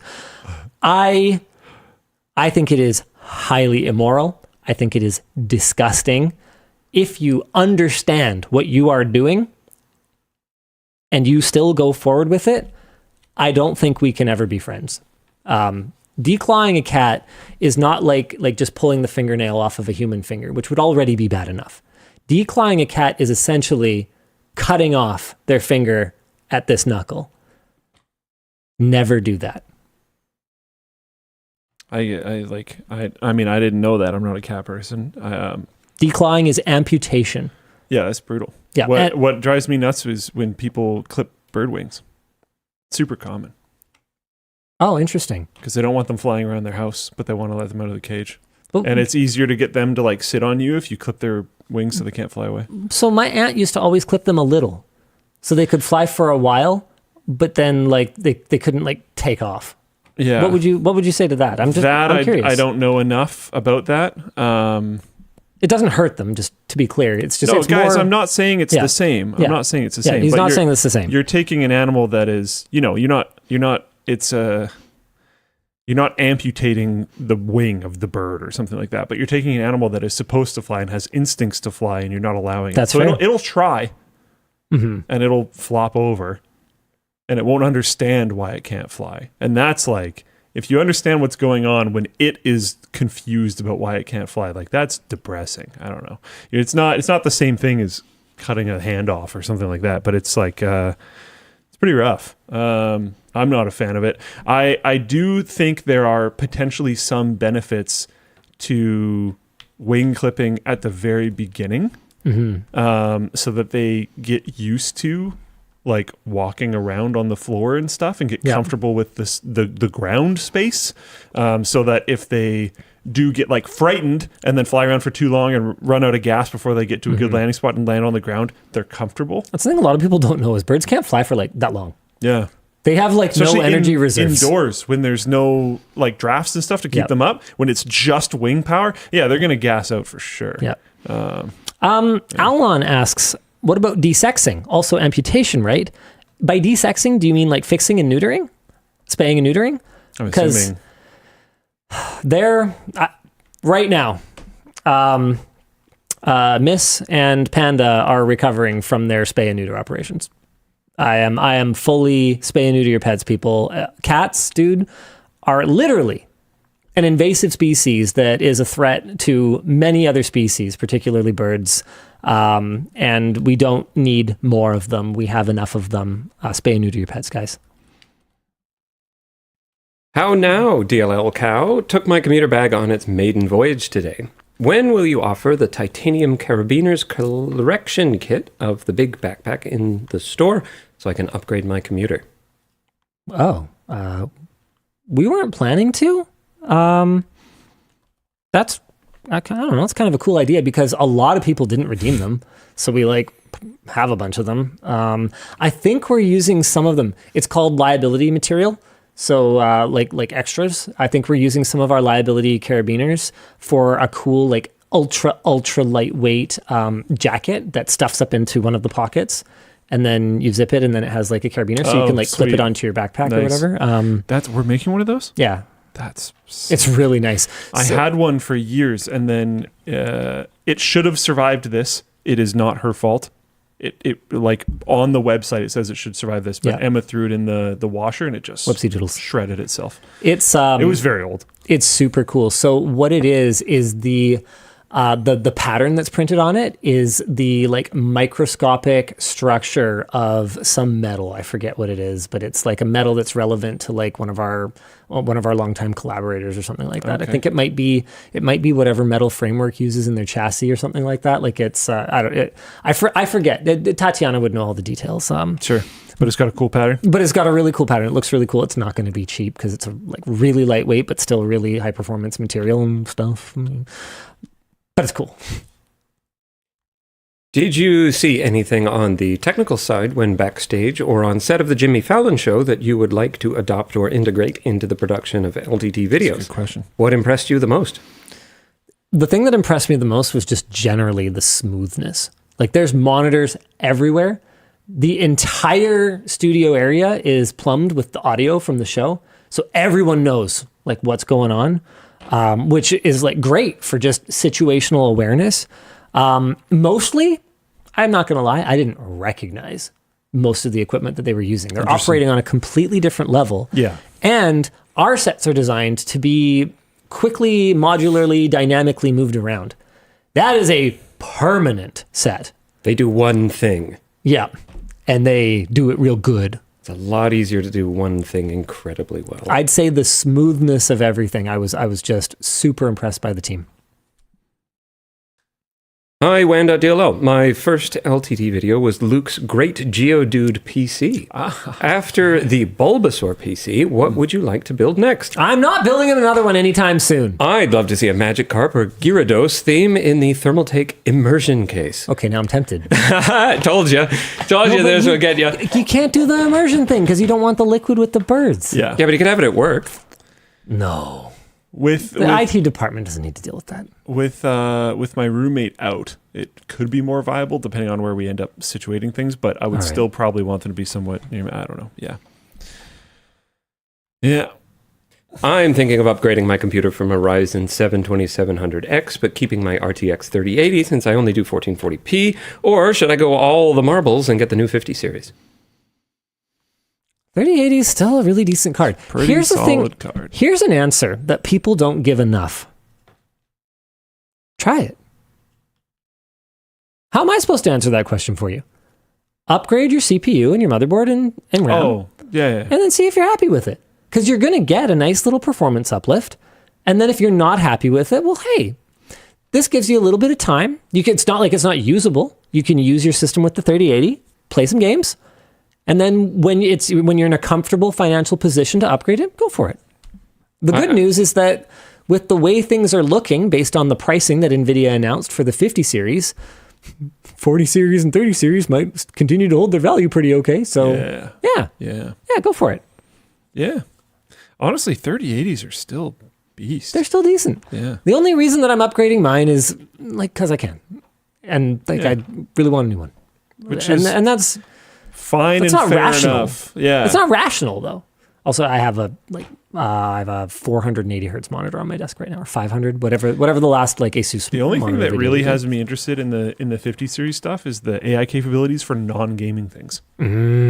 That's very interesting.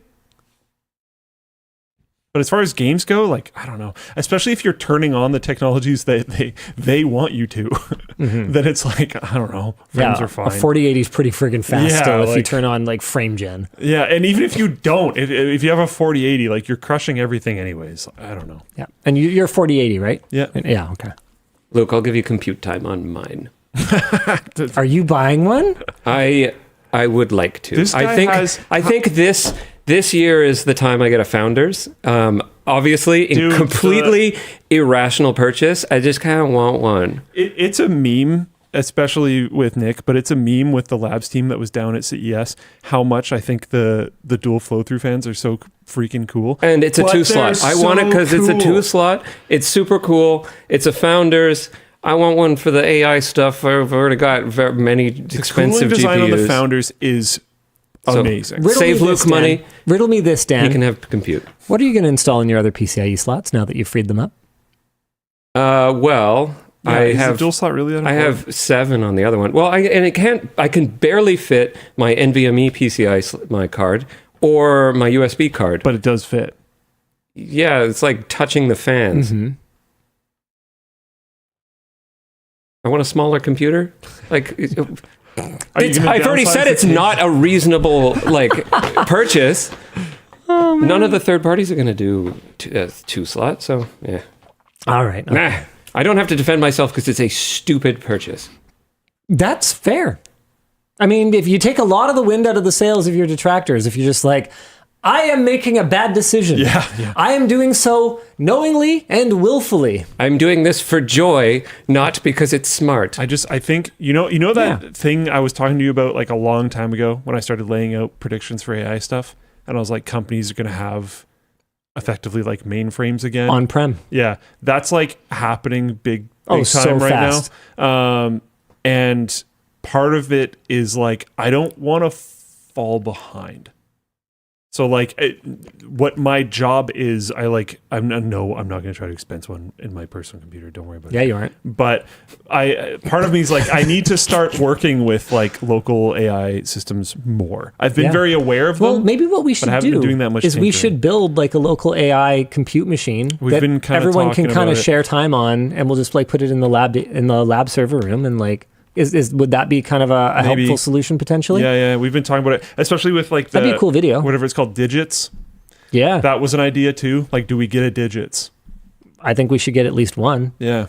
I'm looking at that. I'm not that convinced for $3,000. I'm not that convinced you couldn't just build a $3,000 tower and put a freaking 5090 in it. We but try to see which one's more viable. Do you want Part of it's to allures play of with it's mine? small. yeah, 'Cause- well, part of it's also the RAM being able to. Yep. Sorry, what was that, Dan? Do you want to play with mine as like a test run? Because that's what I built. What a thing to say if we didn't have the context for it. Context really does matter, doesn't it? Nah. Wait, what do you mean? Well, because I He built. asked if you want to play with his. You want to play with mine? Do you want to have play with one. his? Do you want I- to play with Dan's? I built a mule. But I'm talking Blackwell. No. Well, I mean, I will. If you want, I'll put the 5090 in it. But I was kind of hoping to. How many? This is one question that I have, Dan. It's Yes. how many 5090s? 1. Are you sure? Yes. How many 4090s do you have, Dan? 1. Oh. How many 4090s did you have, Dan? What do you mean did? Just that some. Oh wait, was it 3090s you had a bunch of? Don't ask. How many 3090s did you have, Dan? 3 Why? and 2 2080 Ti's. Because you can get them super cheap when they're abused by mining and barely run, and then will What continue does to be barely bruised. run mean? I don't know. What does that even mean in the context of a GPU? What, the fan is broken? Like, what are we even talking about? Yeah, you're right. People keep asking, what's digits? It's this. NVIDIA Project Digits. Yeah. It's this little thing right here. Yeah, it's a little like, it looks kind of like a Mac Mini. But it's golden because, of course, it is. ARM CPUs and Grace Blackwell. So it's a Grace Blackwell, sorry, Grace CPUs Grace and then CPU, Blackwell GPU. GPU. Yeah, Yeah. cool. Yeah, that's what it is. Little Basically, AI it's box. a dev Little platform. AI dev box. Yeah. Yep. But yeah, I mean, Nick in the lab has shown a lot of interest in this type of stuff. Yeah. It's like clearly where things are kind of headed. And I need to not fall behind. So You're welcome to time on my box. That's why I built it. Dan. Holy dude. Well, okay, we shot a video recently, and I called it by its actual name, so... Next merch message. It's BrainQ. We worked on it together when we did a company event. no, it's the naming. It's what you called it. I'm a child, I'm sorry. Long-time listener, first-time merch messenger. My work involves optimization for manufacturing and logistics. Can you share any insights on how LMG and CW plans and manages these fields? Keep being awesome. Nope. And the answer is I just don't know. I don't do much on the operations side these days. And as far as Creator Warehouse, we hired Patrick, who I used to work with at NCIX, to be our third-party logistics company. So, Nick, obviously, or Dave from the CW team would coordinate with Patrick or whatever. But I only see Patrick every once in a while to be like, "How's it going, crisp high five? Thanks for your business. Thanks for your partnership." Yeah. Sorry, guys. I don't have much to contribute there. Linus came across the 10 years of gaming PCs vid. Yeah. I loved how it cataloged the history of each era. Do you think creating a series that contextualizes PC history through each hardware generation is worth it? I think that sounds like an enormous, super cool project, and it's exactly the kind of thing that I would love to put in the LTT Tech Museum or something like that. I don't want anybody to get excited about this, but it's on a dock of potential business ideas, or potential future ideas. In all likelihood, that is not going anywhere. But it was something that I thought would be really cool because it would both act as a funnel to create ideas for content, and it would be somewhere for us to put some of the stuff that we create for content where people could actually interact with it and enjoy it. We did such a cool video this week. Have you seen the all-in-one gaming TV? No. Okay. No, well, you're not going to find it. We shot it this week. Oh, yeah, definitely not then. All right, let's see if I can find an early version of sort of taking this idea and doing something with it when we just didn't have the resources or the time to do what we did this week. I'm trying to find it, and it's so hard to search for things on YouTube these days. I will be the first to admit that the way we title our videos doesn't always help. But it is also really, really hard to search for stuff. Anyway, we did a video where we basically said, okay, hear me out. What if TVs didn't really need to be that much thinner? And what if it would be cooler if we just packed way more features into them? We put giant speakers in them, and we integrated all this stuff. So we built it. You remember those old rear projection TVs from the mid 2000s? Mm-hmm. We bought one, a Sony. We ripped everything out. We gutted it. In its place, we put a brand new OLED panel. Okay, yeah. We put a top-of-the-line gaming PC. We put a PlayStation 5. We put a Wii U. And we put a Switch, including exterior access to the Switch. And in the front, the little hinge to access the front video, we cut all that out. We put the Wii U there. So you pull down the little thing, there's your Wii U. Boom, disc. The whole thing is completely sealed up, so it's like the sleeper gaming TV. It's so cool. Wii U's underrated. Honestly, when I saw the bigger Switch, the first thing I thought was, I hope it feels more like the Wii U controller did. Because the Wii U controller was amazing. Yeah. So it's a great video. Alex, Justin, and Sebastian, actually, from CW, outdid themselves. And it is almost looks factory good, like the TV, like the fit. It's so good. That's pretty sick. It looks so unnatural and out of place. I recorded a clip. I don't know if it's going to make it into the edit, but I was talking about how it looks like it's it looks like it's screen replaced. In real life, it looks like they rotoscoped out whatever was on and put content in post. It looks unnaturally good. It's so cool. That's pretty wild. Why a Wii U? Asks Black Raven. Because it's amazing.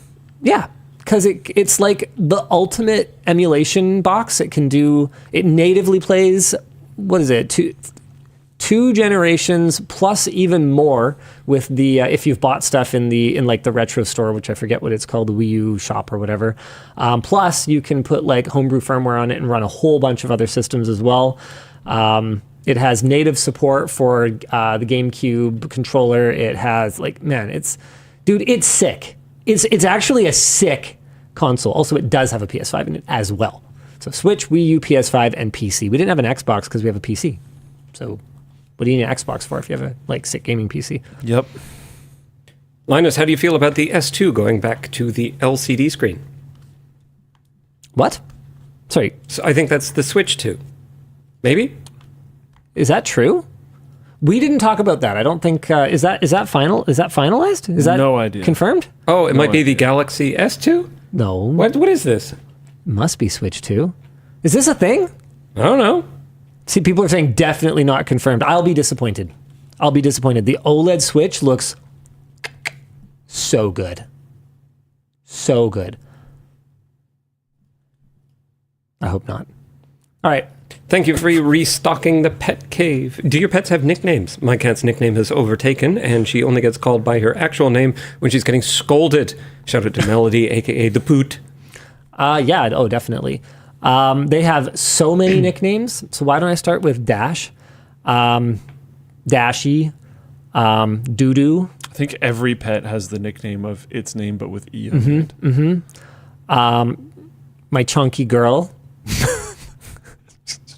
She does the thing where she eats defensively. So she's gotten territorial about the food, so she tries to eat it all. So she's a little on the chunkier side. And then what else? We've got what are all my cats? Okay, we got Brownie. So we also call him Brown Boy, Boo Boo. So they all have the first letter of their name, nicknames. Yeah. And then we got Noodle. So he has Nunu and also Nudes. That's my vet. I blame my vet for that. Okay. Hey, Nudes. Anyway. And then the new ones, Panda, Pandy, Poo Poo. My kids call them the I don't use those. And then I accidentally call him Oreo every once in a while because that was the other candidate name. And then Mischief usually goes by Miss or Missy or Moo Moo if the kids are talking to her. There. All pet nicknames confirmed. Call my aunt Stinky. You call your aunt? Sorry. Cat. Okay. Cat. Cool. Our two birds are Scoop and Wally, and then our foundling is Nixie. That's it. No nicknames? Just variants of that.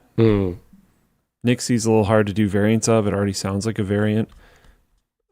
Scoop, Scoopy, whatever. I don't know. Scoop. Who got to choose the Fallon walk-on music? I was as surprised as anyone. Did you notice? No. They played the Peanuts theme song. Really? Yeah, you could. It's an older reference, but it checks out. Yeah. Wonder whose So job it wait, is to did you clear have no that. idea until you were walking out? Yeah. Wow. I'm going to be honest with you. I didn't notice. I only noticed it when I watched it back, and someone pointed it out to me. I don't even think I noticed it when I watched it back. I was like, dude, I was hopped up on so much adrenaline. I had no idea what was going on. I believe it. I can be a stressed out boy sometimes. Yeah, I heard nothing when I walked out. Yeah. Yep. Yeah. Hey, Linus and Luke. I'm part of a high school robotics club, and we're working on getting Nice. funding for our Cool. team to purchase new machining tools. Do you have any advice on getting tech sponsorships? Dude, it's tough. I don't want to tell you to spam anybody, but I do want to tell you to, reach out broadly. I want to tell you to Maybe some modern tools that can help you with that. make it personal. Lead with okay. Here's a big one. Demonstrate that there is some chance that you guys are going to do something useful.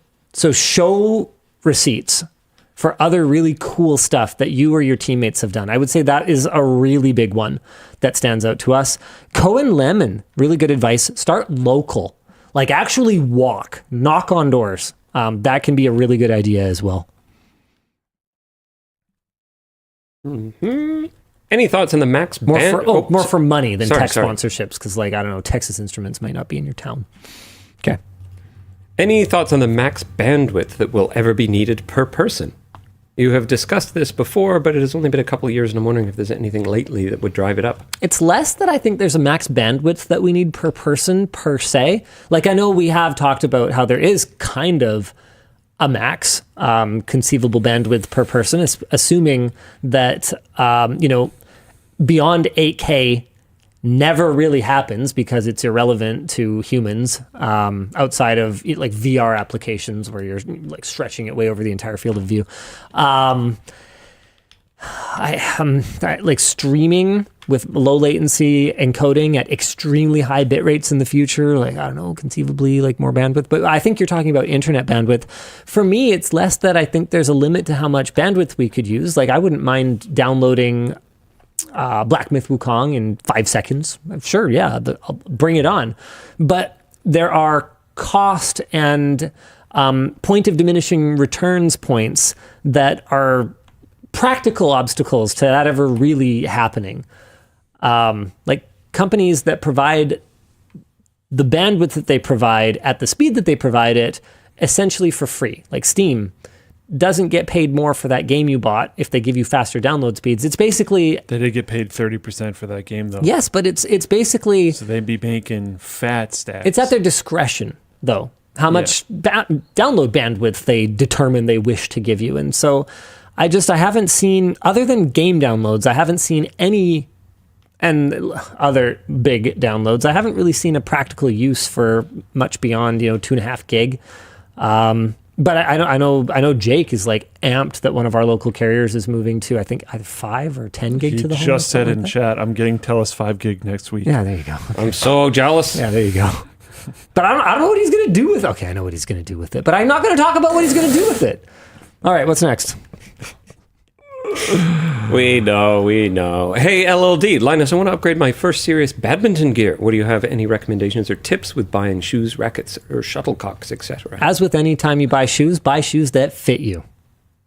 That's the most important thing. As for a racket, a lot of places will let you trial them.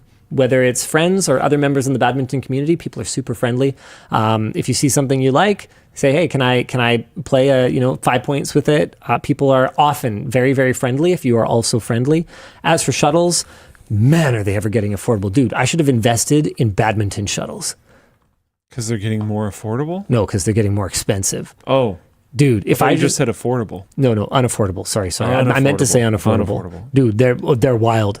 They're wild, dude. Try and find something you can afford. Wait, if you're a badminton center now, is that good for you? No. Oh. Our costs go up. But don't you charge more? Yeah, but like, there's a limit. Like a tube of Yonex AS50s is like $70 Canadian retail now or something like that. Ooh. Like it's wild. Like, there's 12 shuttles in there. You mishit one shot and you spent like... What's that work at? Like $8? Or no, not $8. Like $5 though, like $5.50. That's rough. Yeah, that's crazy. Can we collect Luke's bird feathers and make mini ones? No. Wait, no, it's more than that. Hold on. Because their feathers are very small. Yeah, I do. You have like little... Yeah. You play with like spoons. It would also take forever. Oh, I was pretty close. Let's see. Would you guys please consider publishing the source model files like the Fusion or SolidWorks for the prints? I can work with the models directly, but having this saves me a bit of time in some cases. That's a good question. I am not the most experienced when it comes to things like 3D modeling, so I have to assume that the team made the decision that they made for reasons. That is a very reasonable way of asking, though, and I would love to. Can we forward that to? Who's on point for this? Okay. I'll discuss it with the team on Monday. Thank you. Yes. Thanks. Hey, Linus, how's the SV650 doing? Great, and how dare you ask me? Not great. I primed a bunch of stuff, and I have some runs, so I need to go and send them back down. And then I am so stressed because the fact that I'm having such a hard time putting the primer on evenly really does not bode well for the translucent, for my second attempt at the translucent layer. It's hard. And I will do my, everything is shaped so funky. If I was painting the hood of a car or something, easy. But there's so many facets and so many different angles and little crevices and ugh. Will the magnetic chest strap for LTT backpack work with the commuter bag?